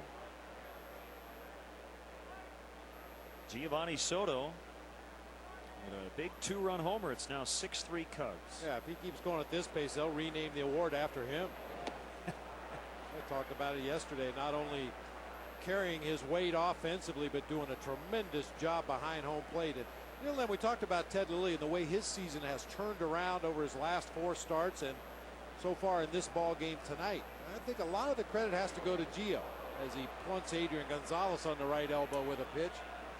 I'll tell you why. When you're a young catcher behind the plate, especially working with a veteran pitcher, you put down a 1 for a fastball, he shakes it off, you go to 2, you go to 3, you go to 4. You kind of just go in order of the signs. But he's learned the pitching staff and Ted Lilly well enough now that he knows what pitches Ted likes to throw in certain situations to certain hitters. So if he hangs a 1 down and Ted Lilly shakes it off, he might go immediately to the changeup. Because they say, this is the pitch I thought he should throw, but usually in this situation he likes to go to a straight changeup if he doesn't throw a fastball. It just keeps the rhythm of the game moving a lot faster, and especially when your pitcher's throwing the ball well, you want to let him continue to crank out there on the mound. And right after Lilly hit Gonzalez, Chad Fox took off his jacket and is now getting loose in the Cubs pen. Last time we saw Fox in a game, he did not have a lot of time to get ready. So he's cranking it up in the Cubs pen. Kuzman off the batter. And he finds the gap. It's going to roll all the way to the wall. Gonzalez is going to be held at third base. And the Padres are in business. Second and third with nobody out.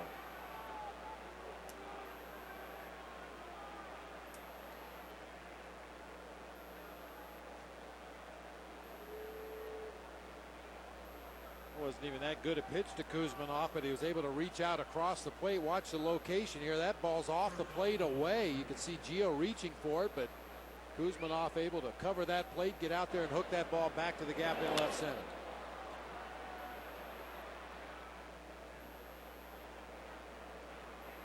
Khalil Green parked one onto Waveland last night. A 3-run shot off Marquis to tie it. He's in a similar spot in the 6th tonight. 2 on. Cubs 6, Padres 3.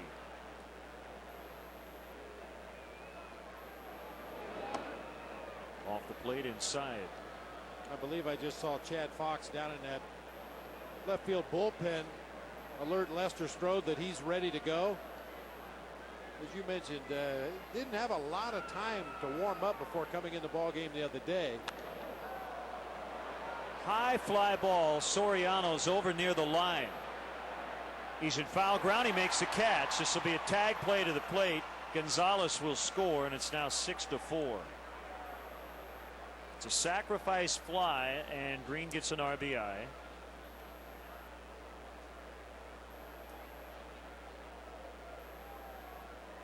A nice catch by Alfonso Soriano. Ran a long way to get over there in foul territory to make that catch, but unfortunately couldn't get much on his throw. See, his momentum is pretty much dead stopped. He has to reach back over his head to make the catch, and even the slow-footed Adrian Gonzalez is able to tag up and score on that fly ball. Now, you can tag up and score on a foul out. It's one of those plays where if you're on the road and you're in a desperate situation, it's a play where you may just let it drop. If you're that far down the line and you think you don't have a shot to get what would be the game-winning run. I think that play happened last year. I want to say Josh Willingham of the Florida Marlins tried to drop a ball hoping it was going to land foul. It was way out in left field. It ended up landing fair, but the game was going to end either way.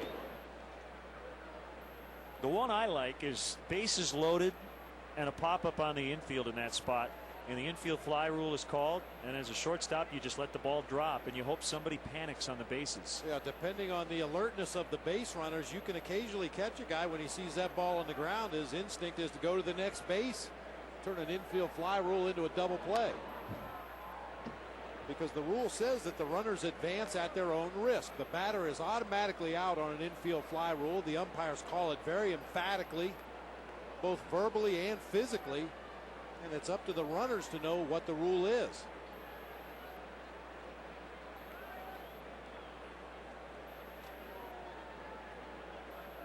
1-2 pitch to Huber. He waited back. But you bring up a good point about a ball hit into foul territory. If it's a sure foul ball, as you get a look at Brian Corey warming up for the Padres, if you're sure the ball is going to be in foul territory, there's no reason not to tag up at any base. Even if you're the only runner on at first base and there's a foul pop-up hit behind home plate, go tag up. Maybe the catcher will catch the ball and tumble over backwards as he's making the catch. You might be able to advance.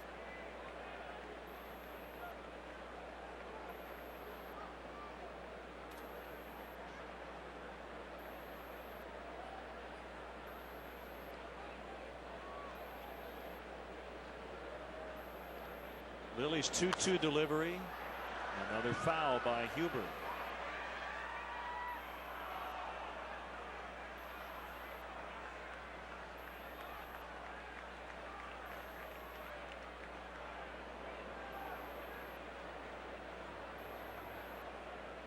Each team winning one of the first 2 games in this 4-game series. This is game 3. Huber swings and misses. Gio will have to throw to first.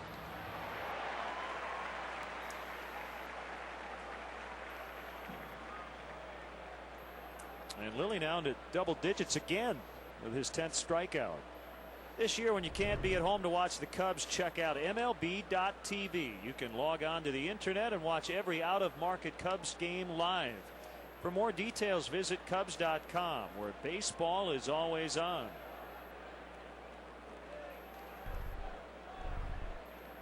Left-hander Scott Air is up with Chad Fox. Didn't take long for Scott Air to get back into the mix big time. Since coming off the disabled list, he's been pretty busy. He's the only left-hander in the pen.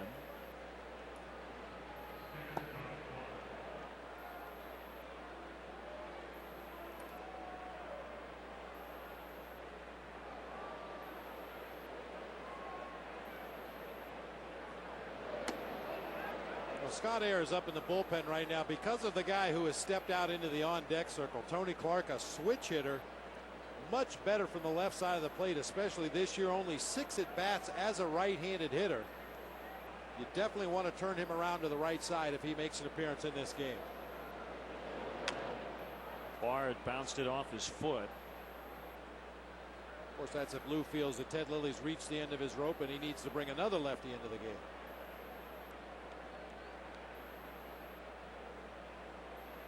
So Lilly now with 100 pitches. He has struck out 10 Padres.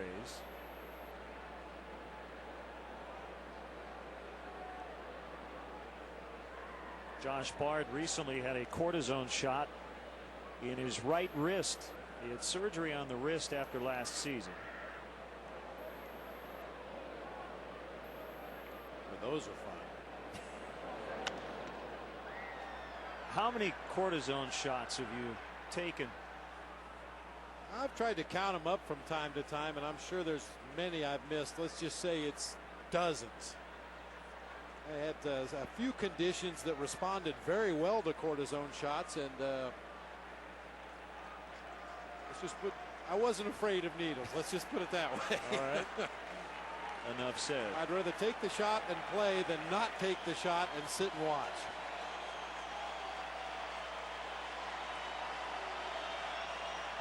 The fans are up for a 1-2 pitch. Bard with that awkward swing at the slow curve at 72. Strikeout number 11 for Ted Lilly. The Padres got a run on the sac foul fly, and it's now 6-4 Cubs.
alternate blue, and just 8% said their favorite was the road gray.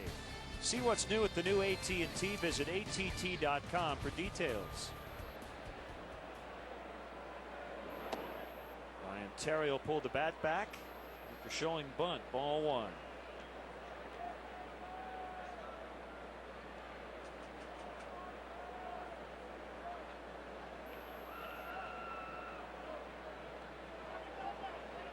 What's going on here? Is Bud Black arguing with Hunter Wendelstedt? I think he thinks that perhaps Terrio offered at that ball. He was squaring around as if to bunt for a base hit and tried to pull the bat back on that high fastball. Could have possibly been arguing the location of the pitch too, although don't want to do that very long. Well, you can't do that.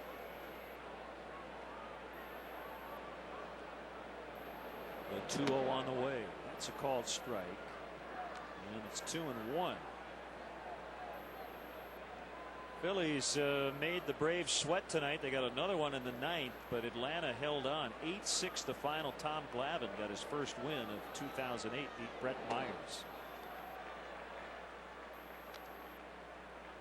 Yeah.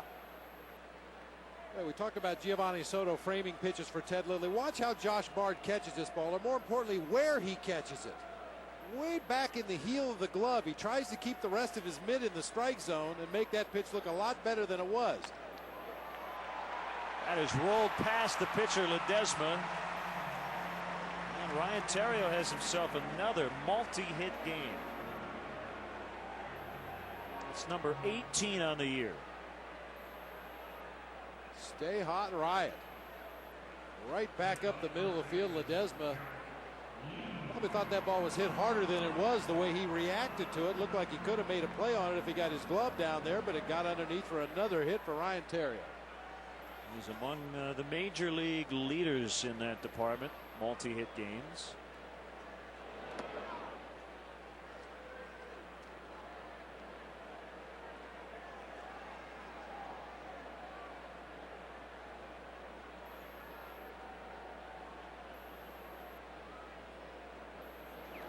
Big swing by Derek.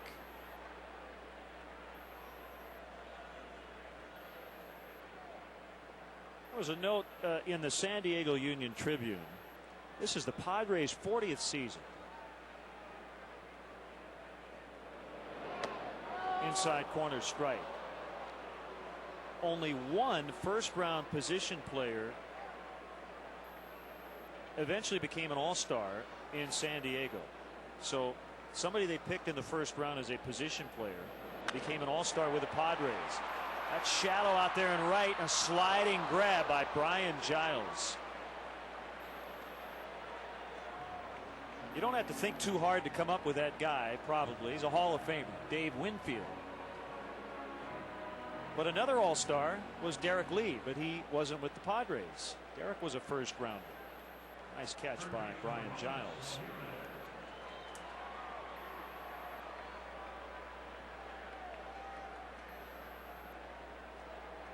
Hang a star on that one, Jerry Coleman. Oh, doctor. He's working with Andy Mazer, our good friend who used to work on Cubs radio broadcasts.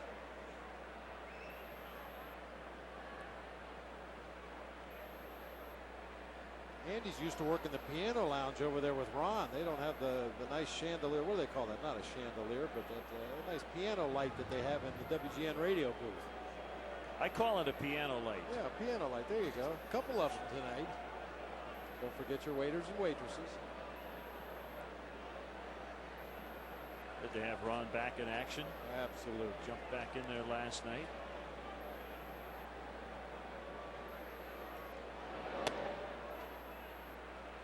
Two and 0 the count on Aramis Ramirez.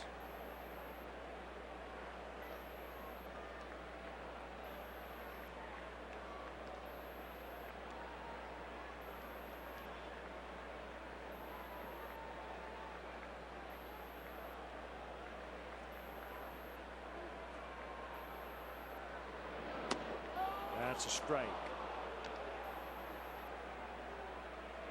Dave Winfield was pretty good. Ooh. He could do it all.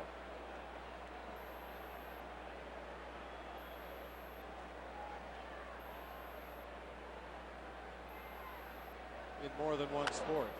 Yeah. I still to this day, Len, insist that if Michael Jordan in his brief expedition into professional baseball would have had a hitting instructor who was familiar with working with tall, long-limbed players, he may have had a better chance of making a career out of baseball. Certainly Walt Hriniak had been a very good hitting coach for a lot of people for a long time, but that Charlie Lau style of hitting doesn't lend itself well to big, tall, long-arm players. That'll get down for Ramirez toward the left field corner. Terrio racing toward third. Quaddy's going to send him. Here he comes home. Relay throw by Khalil Green, cut off by Kuzminov. And the Cubs add on 7-4.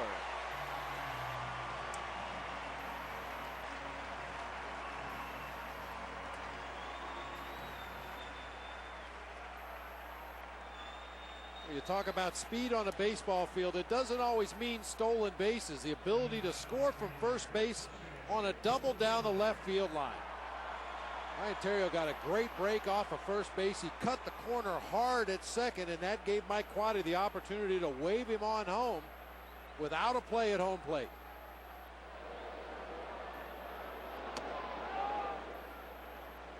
A slider strike on Fukudome. Terrio scoring his first run tonight.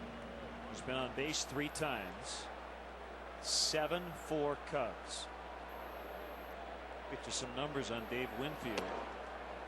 3,110 hits in 22 seasons.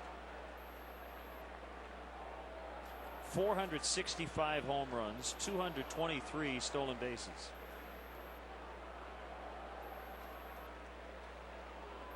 And had a cannon for an arm in the outfield.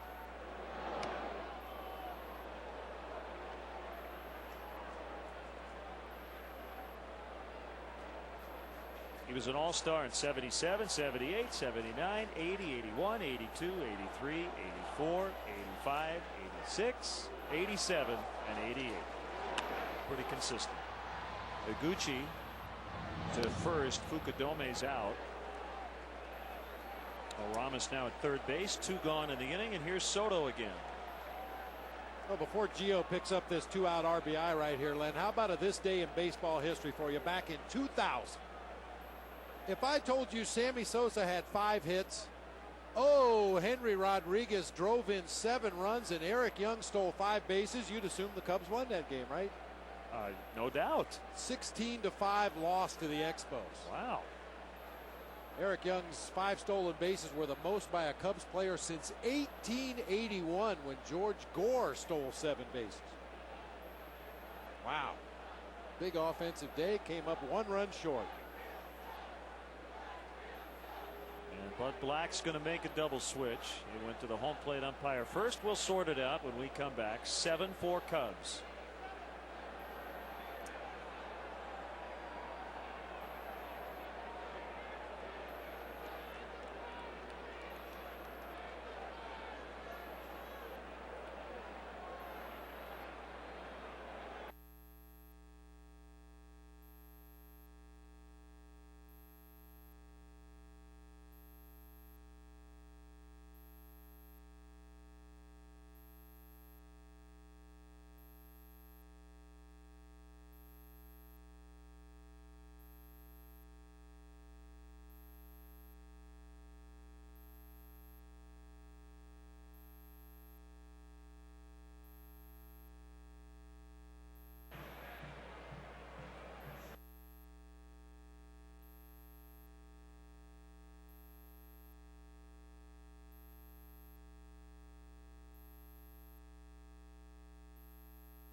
Soto with his 7th home run of the season, a 2-run shot to straightaway center field, our Nissan drive of the game.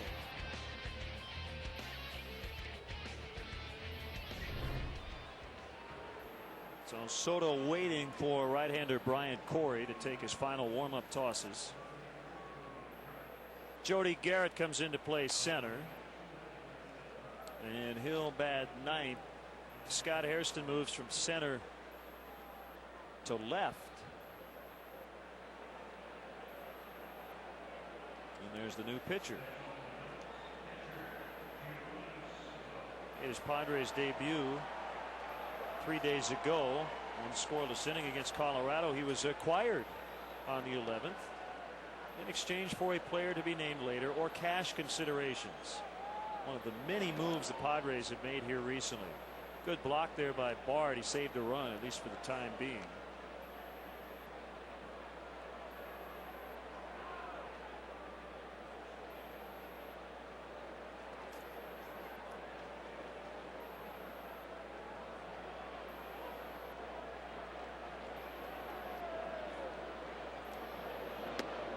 That's a strike. Bob, the Reds were up 6-0 in the 9th inning, and the Marlins just tied them. They scored a half dozen in the top of the 9th. It's 6-6 as they go to the bottom of the 9th.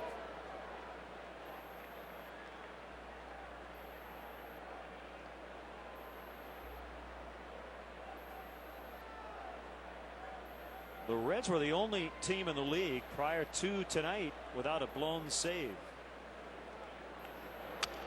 Ground ball, Kuzmanov looks it in, slings it across. Soto's out. So are the Cubs in the 6th, but Ramirez with an RBI double, and it's now 7-4.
Fan cam, it says right here, wow, he's back. A new track from Bryan Adams. Tonight we have the Stars.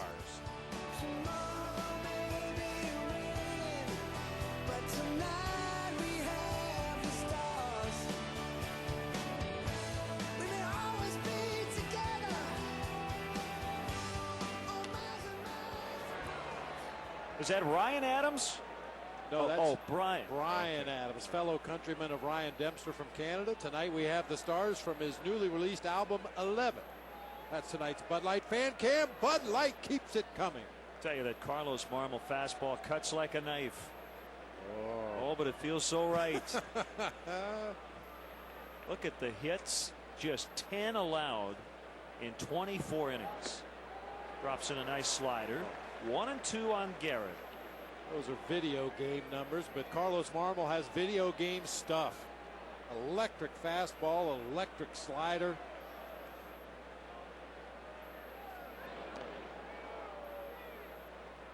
Got a piece of the bat of Garrett and then a piece of Soto.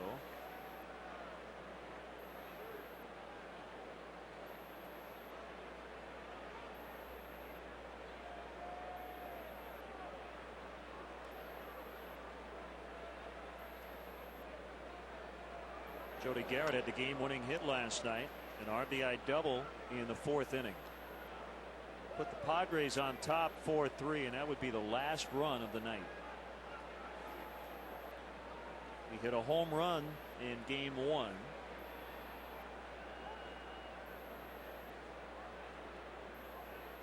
And he strikes out here on a foul tip. 95 on the heater from Marmol. About some more Brian Adams.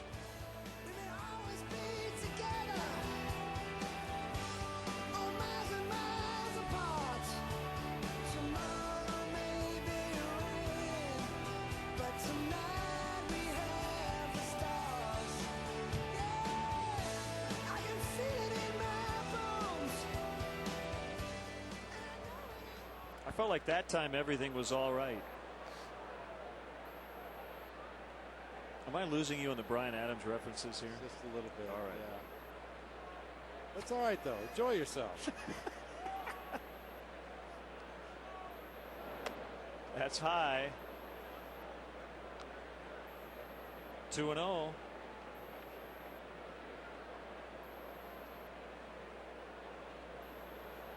Don't you remember when you got your first real 6-string? Oh, at the 5 and dime. Now you're getting a little closer. I do remember those lyrics. Back in the summer of '69. A lot of Cub fans very familiar with the summer of '69.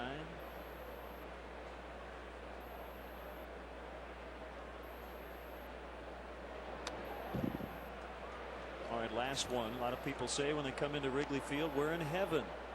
Brian Adams once said that. I'm done, I promise. Uncle.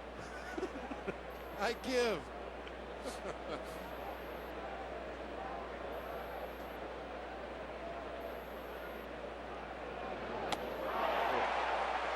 Marmol with back-to-back strikeouts. I did not pick the fan cam tonight. I just want to add. I just had fun with it. Not that we're throwing people under the bus or anything, but Carlos Marmol with a little shorter, tighter slider that time. Scott Hairston has to react to what he thinks is a fastball, and that ball just slides off the outside corner for a swinging strike 3.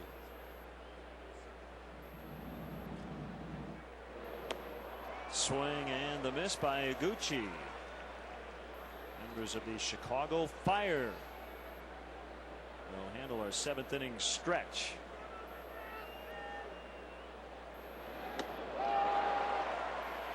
Oh, and 2.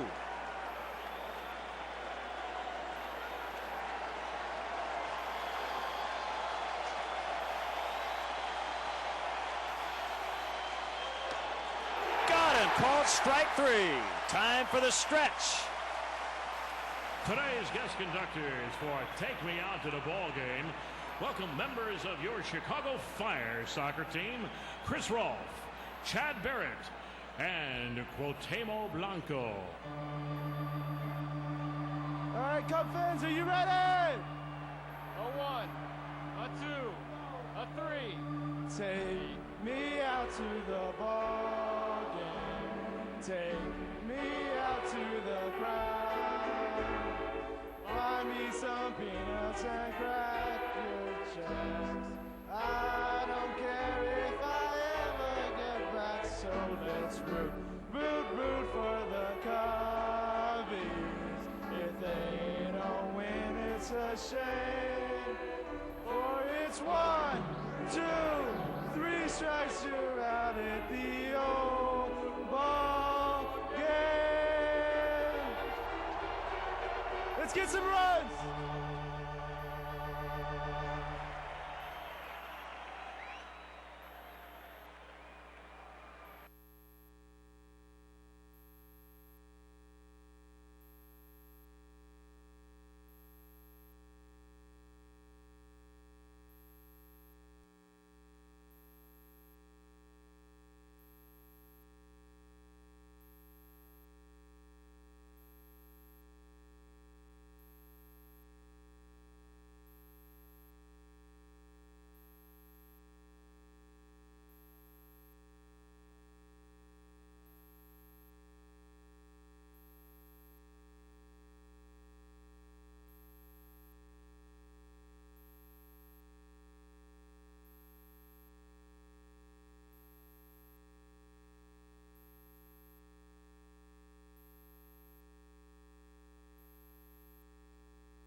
Field as a Cubs bat here in the 7th. Mark DeRosa bounces that one off the third baseman's glove. Kevin Kuzminoff.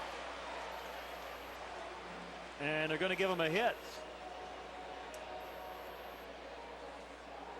Topspin grounder hit to the left side of the infield. Kuzminoff ranging to his left right there, just able to get a glove on it.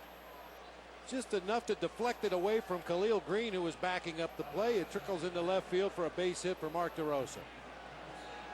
And Chris Rolfe from the Chicago Fire soccer team in the booth with us. Chris, thanks for joining us. Nice job with our 7th inning stretch. Thank you. So how are things going here, the 2008 season for the Fire? Things are going very well for us so far. We're off to a great start, and the team's really gelled, and we're putting up some very impressive wins so far, and we hope to continue that. Let's see, 5-1-1, 16 points, and 2nd place in the Eastern Conference. It's the best start in team history. Here's the 0-1 pitch. Johnson bunts, and I think it hit his foot. Yeah. Reed stopped right off the bat. That told you something. The home plate umpire, Hunter Wendelstedt, made the call. Well, unlike soccer where you're allowed to kick the ball around, you can't do that in baseball. Looked like Reed fouled that one off his front foot, and then it hit him on the bat again, trickled into fair territory, but actually hit him in the leg there. Pretty nice if you can do it, bunt it off your own leg and kick it down that third baseline. I think that hurts a little bit more than soccer, though. Yeah, just a little bit. Chris, you're from Kettering, Ohio. Right. Which is where? We were talking about that, Bob, is from Coshocton. It's just outside of Dayton. It got past Bard. He didn't know where it was at first, and that allowed DeRosa to move up to second base. It's a wild pitch. Well, then you went to the University of Dayton. Right.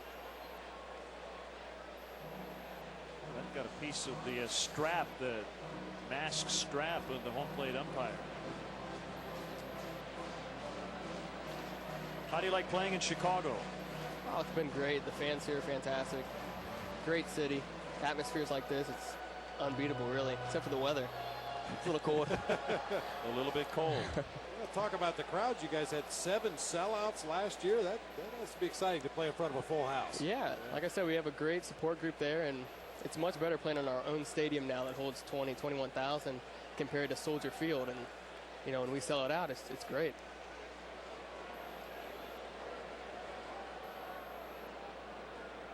Corey's 1-2 pitch. He is low and outside. Knocked down by Bard.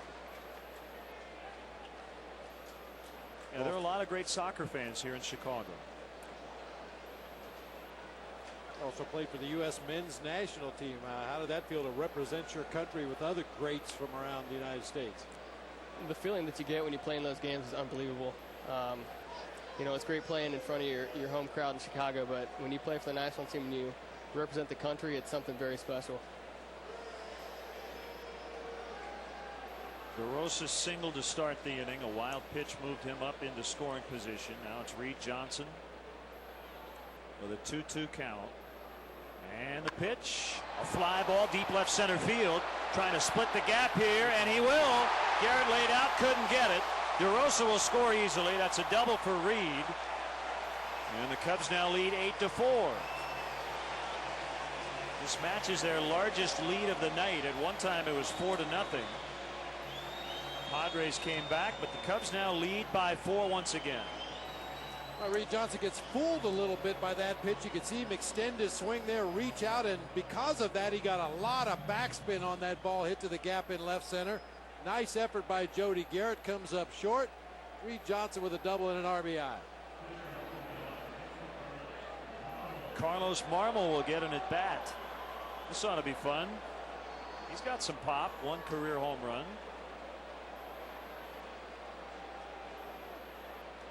Although he might try to lay down a bunt. Yeah, you would think a bunt with nobody out in this situation, just try to push across another insurance run, get Reed Johnson over to third with 1 out in the inning. And he takes a strike. Carlos, a converted catcher.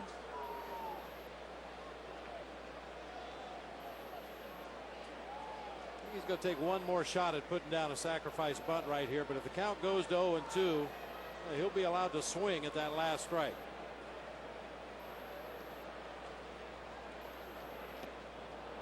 And he bunts it foul. Well, now, Chris, tell us about. Sorry, Bob. I was just going to say, now he gets a situation he wanted anyway. Carlos wants to swing the bat. Yeah, and he will not get cheated. His last home run was only 7 at bats ago, but it was in 2006 against the Pittsburgh Pirates. I remember it. He pulled it to left.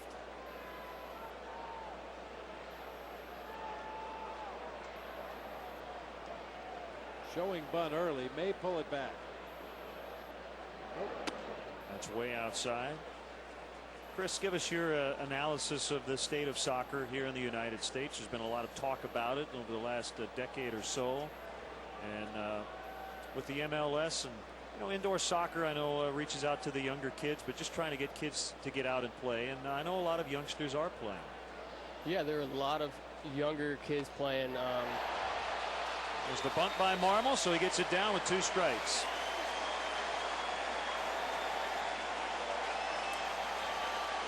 The development of soccer here has been fantastic the last 10 years or so.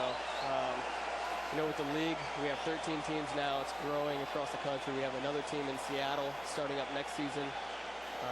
That's just great. We have a television contract now with ESPN and ABC, so we're getting a lot more publicity, and we're getting ourselves out there, and I think that's good for the kids, and it's good for us as well. Nice job, Carlos. And the infield is in against Alfonso Soriano. So did you play baseball at all when you were a kid?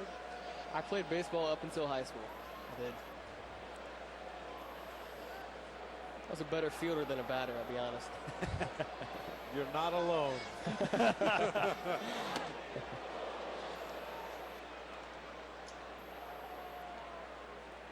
How about David Beckham now in the MLS? Yeah, he's great for the game, great for us here in America. Bringing a lot of global attention to the game and our league, and that's great for all of us. Check swing, they'll go down to first, and he went too far, 1-2. Tough to hold up with that big bat. And Soriano wields. Well, and you have to start it so quickly to get to that inside pitch. I don't know. Fonzie may have a case right there. He was on the borderline.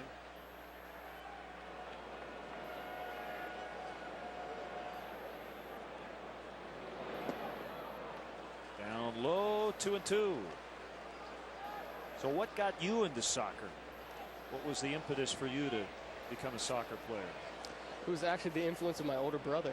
He started playing, and being the younger brother, I wanted to do everything my brother did, so that's what got me into it. Ground ball, Johnson will retreat to third base as Kuzmanov throws to first. Soriano's out. Chris, thanks so much for your time, and continued success. You guys are off to a great start. Keep it rolling. Thanks, I appreciate it. That's Chris Rolfe from the Chicago Fire. And let's take a look at our upcoming WGN produced baseball schedule in high definition, sponsored by Comcast.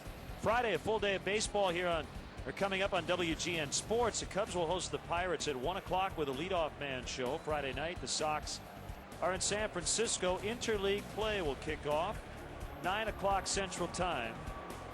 And again, Saturday, 7:30 Central with White Sox warm-up, all in beautiful HD, sponsored by Comcast.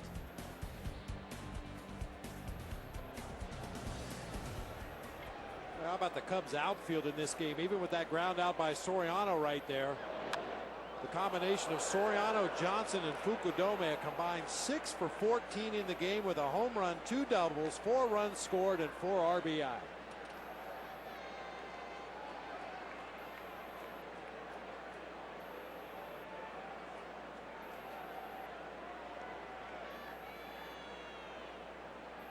One strike on Terrio. Ryan has gotten on 3 times. Top of the order's done a nice job.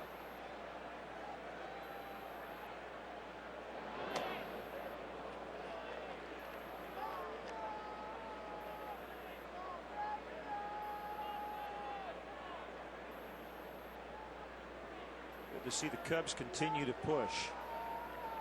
After San Diego got back in it, they drew to within 1 with 3 in the 5th. Popped up, it's behind first base. Gonzalez in foul ground makes a catch. That'll end the inning. Thanks to Chris Rolfe from the Chicago Fire for joining us. Cubs get 1. It's 8-4.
Welcome to the new and improved MLB.com. Experience the game like never before with MLB.com's Game Day.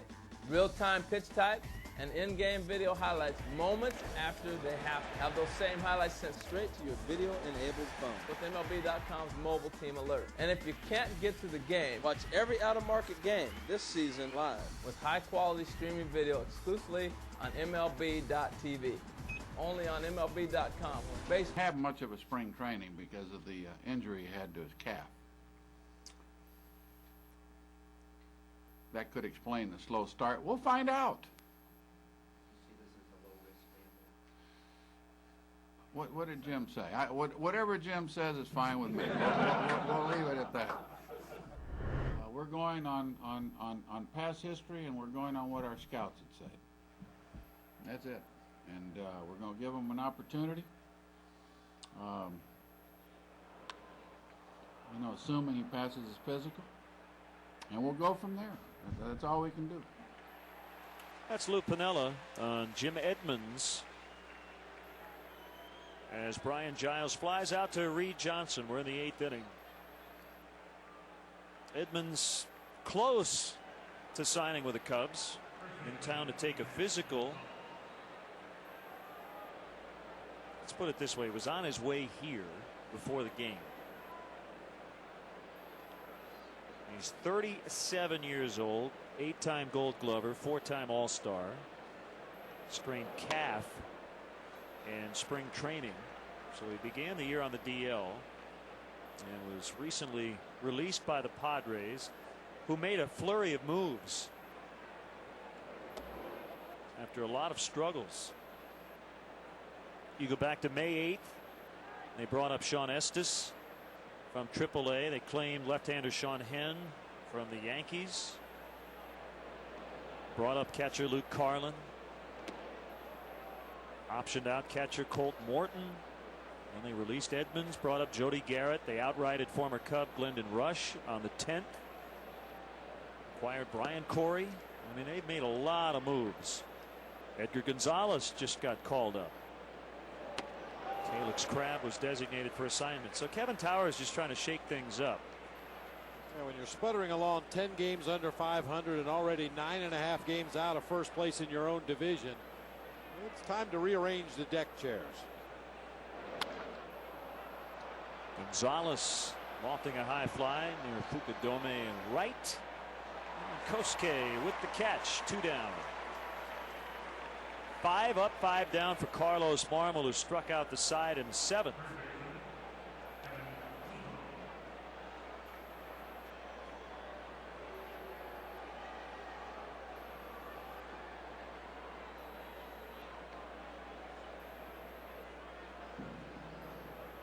Well, assuming for the moment that it does happen that Edmonds is signed, it'll be interesting to see where Lou fits him into the lineup. And he could end up going with a platoon out in center. Johnson against lefties and Edmonds versus righties. Nice job again by Marmol Two perfect innings, the 7th and the 8th. And the Cubs lead game 3 of this series, 8-4.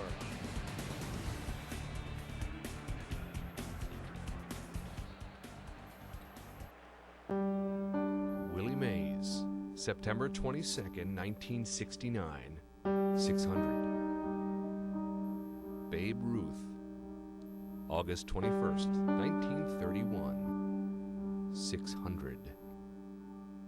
Hank Aaron, April 27th, 1971, 600. Ken Griffey Jr. Keep watching. Mike Schmidt, April 18th, 1987, 500. Ernie Banks, May 12th, 1970, 500.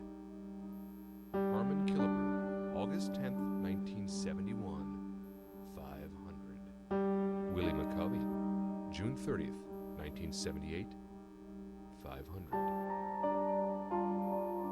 Manny Ramirez.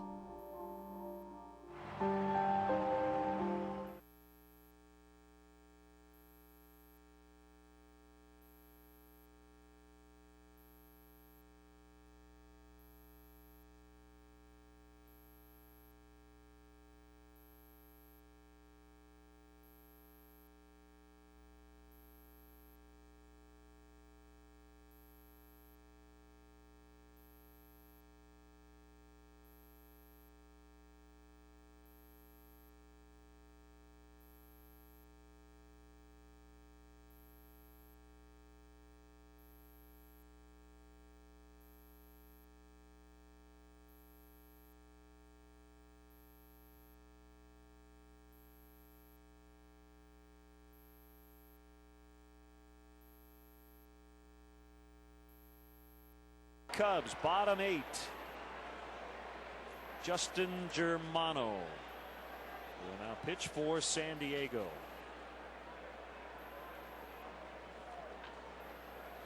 We saw him earlier in the series.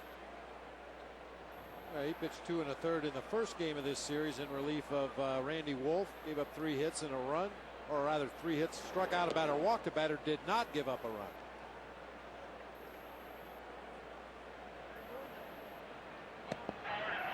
Closer Kerry Wood in the bullpen.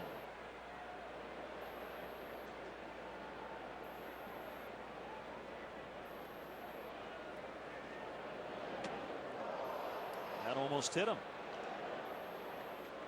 And then talking about the potential signing of Jim Edmonds. And you heard Lou Piniella talking about the scouts have seen him as much as he's played this year when he's been healthy and on the field. Certainly a lot of the reason they're signing Jim Edmonds is because of his history. I mean, other than the home ballparks that he's played in, he's got more home runs at Wrigley Field than any other ballpark that he's played in. 213 at bats, 17 home runs here at Wrigley. It's been a frustrating night for Derek at the plate. He has now flied out 4 times and is 0 for 5, but his team leads 8-4. Well, that change of scenery, it could be a factor. He was a long-time Angel, then a Cardinal, and was with the Padres for a short time, jumping to a first-place club. And you just never know, Bob. You might get 4.5 really good months out of him. If it doesn't work out, it's not going to cost the Cubs a lot of money. He doesn't have nearly the ground to cover here in center than he did at Petco Park, which is very spacious.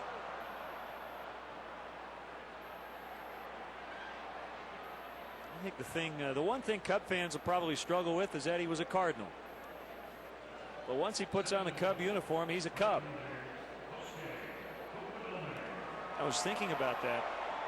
You know, some guys, not only in just baseball, but involved in big rivalries, who end up going to the other team. The one I can think of is in hockey. Chris Chelios, a longtime Blackhawk, became a Detroit Red Wing. You think of guys who've played for both the Red Sox and the Yankees. Johnny Damon comes to mind. Roger Clemens bouncing back and forth, yeah. Oral Hershiser was a name you brought up, Dodgers and Giants. He was a Giant killer in his days down at Dodger Stadium, and then later in his career came over to pitch for the Giants.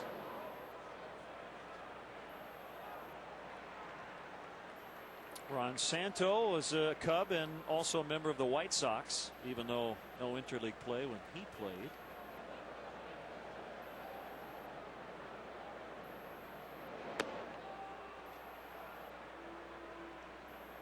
Two and two on Kosuke.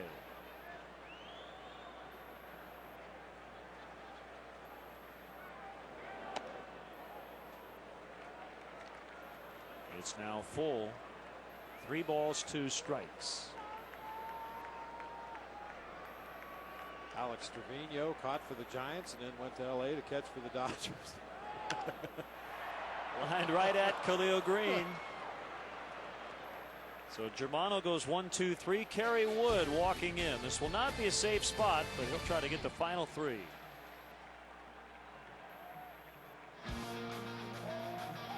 Now coming in to pitch for the Cubs.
Good stuff brought to you by AM/PM.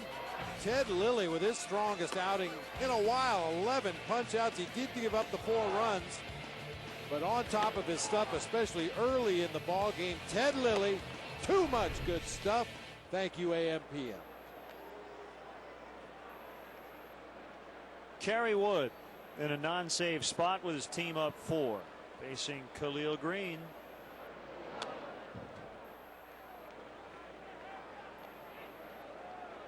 Ted Lilly with 21 strikeouts over his last 2 starts. He fell short of qualifying for a quality start tonight because he gave up 4 runs in 6 innings, but he's gotten a lot of run support.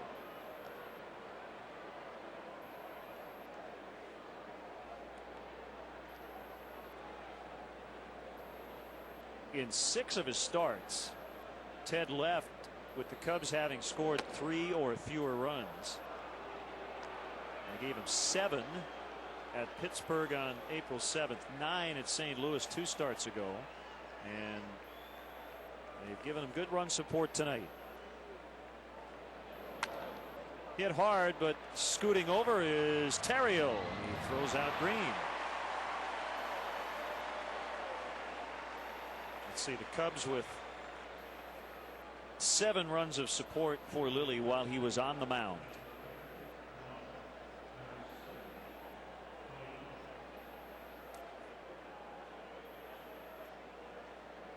Here's Tony Clark.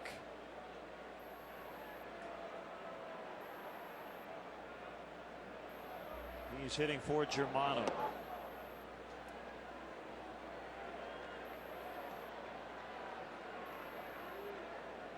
Clark missed the start of this series because his grandmother passed away. He rejoined the team last night. 2-0. The producer of tonight's Cubs broadcast is Pete Toma. Skip Ellison is our director. Our associate producer, Mark Brady. The executive producer of Cubs baseball on Cubsnet is Bob Vorwald.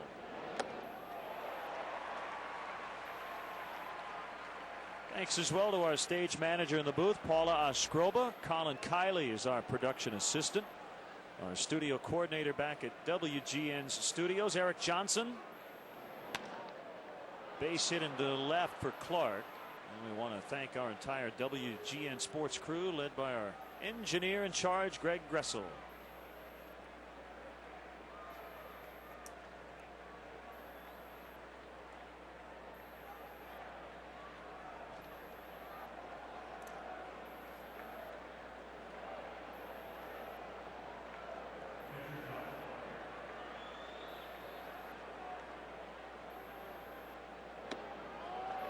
Good slider. Well, that's so clutch when you can throw that breaking ball for a strike on the first pitch to a hitter and still have that fastball in your back pocket. Ooh. Another base hit for the Padres. Clark with those long strides will easily get to third base. Bard stands at second.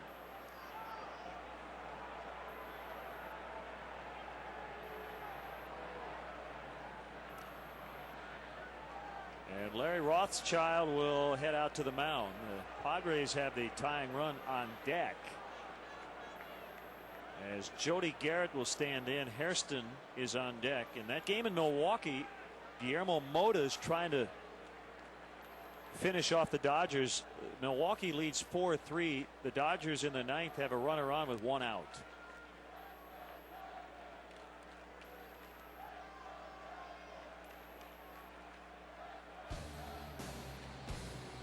Our next WGN produced telecast will be Friday afternoon, 1 o'clock for the leadoff man, Tom Gorzolani and Sean Gallagher. As the Pirates come in, the Cubs are 6-0 versus John Russell's club, as that one kicks way away from Soto, but the runners are not going to take any chances. Clark would have scored probably standing, but he made the right decision. His run doesn't mean anything. Well, I don't really think he thought this ball was going to ricochet the way it does. It bounced straight up in the air, but watch it when it hits the ground and goes further away from Giovanni Soto. That's where he would have been able to walk home had he broken as he saw the pitch go into the dirt. A lot of English on that pitch. It wasn't really a wild pitch, just a ball.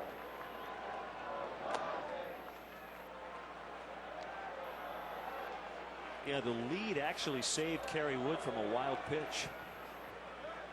It has to move a base runner up to be a wild one. He needs to throw a strike here to Jody Garrett. The kick and the pitch.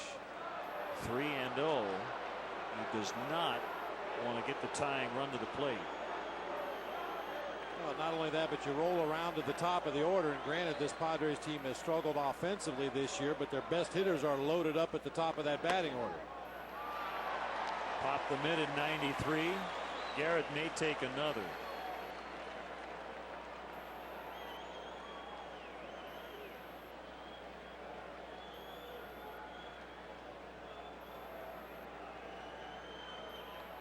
Here it is. He did take another. 3-2.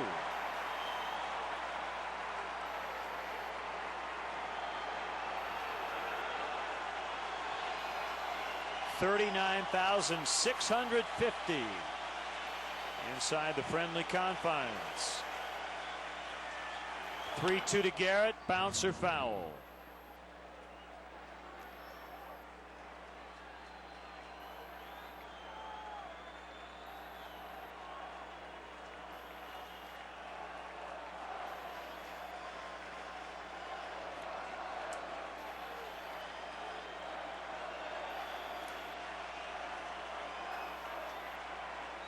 Another 3-2 and another foul.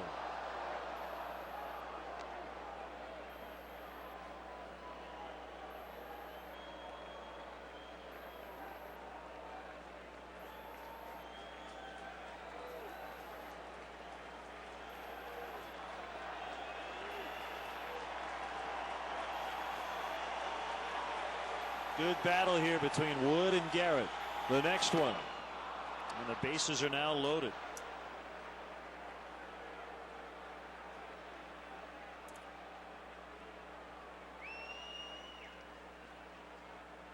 No action in the Cubs bullpen.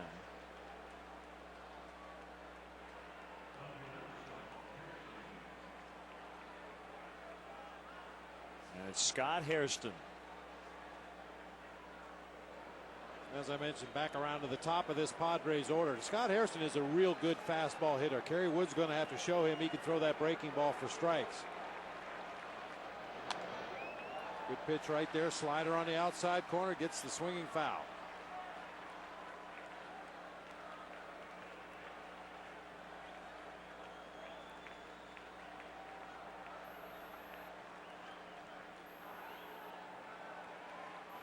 Wood got Khalil Green on a ground out to start the inning, but then Tony Clark singled. That was followed by a Bard double and a walk. Another foul, 2 strikes. Another good breaking ball.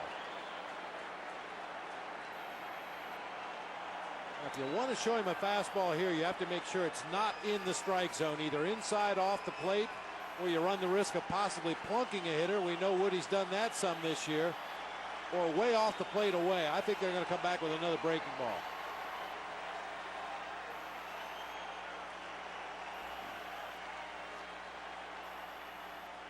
The 0-2. Now a ball and 2 strikes.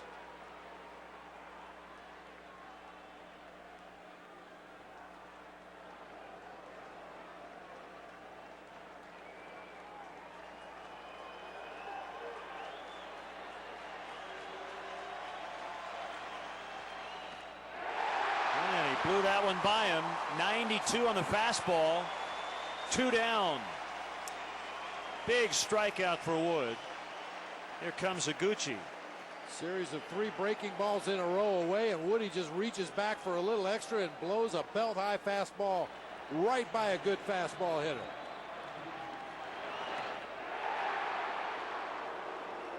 And talking about those hit by pitches by Kerry Wood going into play tonight, he had hit more batters than he had walked this year.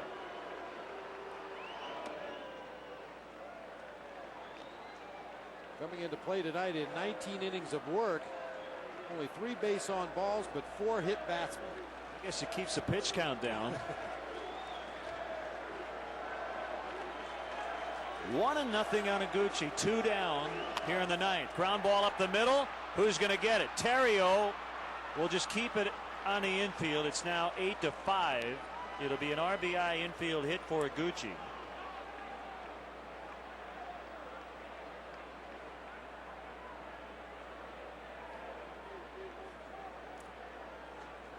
It's not so much how you hit him, it's where you hit him. A little ground ball back up the middle of the field, hit off the mound. Terrio does what you expect a middle infielder to do in this situation. Just smother that ball. Don't let it through into the outfield. Limit the damage. Good block by Soto. Bard still has to be careful at third base with his team down 3, but it changes a little bit because now on a real wild one you just want to keep Iguchi out of scoring position. Right now he's at first base. You don't want that tying run to get to second. Well, 1-0 to Giles. Fly ball to left field. Soriano drifting in. The hop, the catch. Cubs win. Wasn't easy for Kerry Wood in the 9th. 3 hits, a walk, and a run. He will not get a save tonight, but the Cubs do get the win. And they are now 5-1 on this homestand. And with a win tomorrow, they can win this series.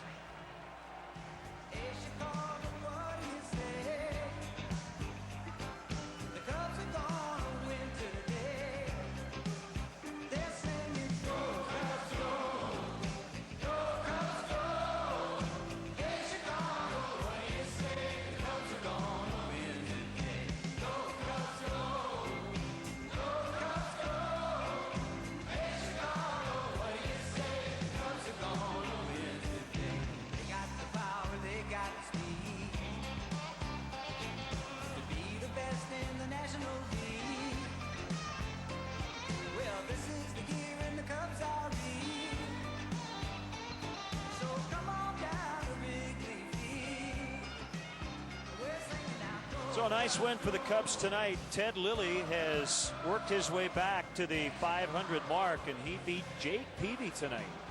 Very impressive performance by the Cubs offensively against the reigning Cy Young winner in the National League, and they banged him around pretty good. That doesn't happen to Jake Peavy very often.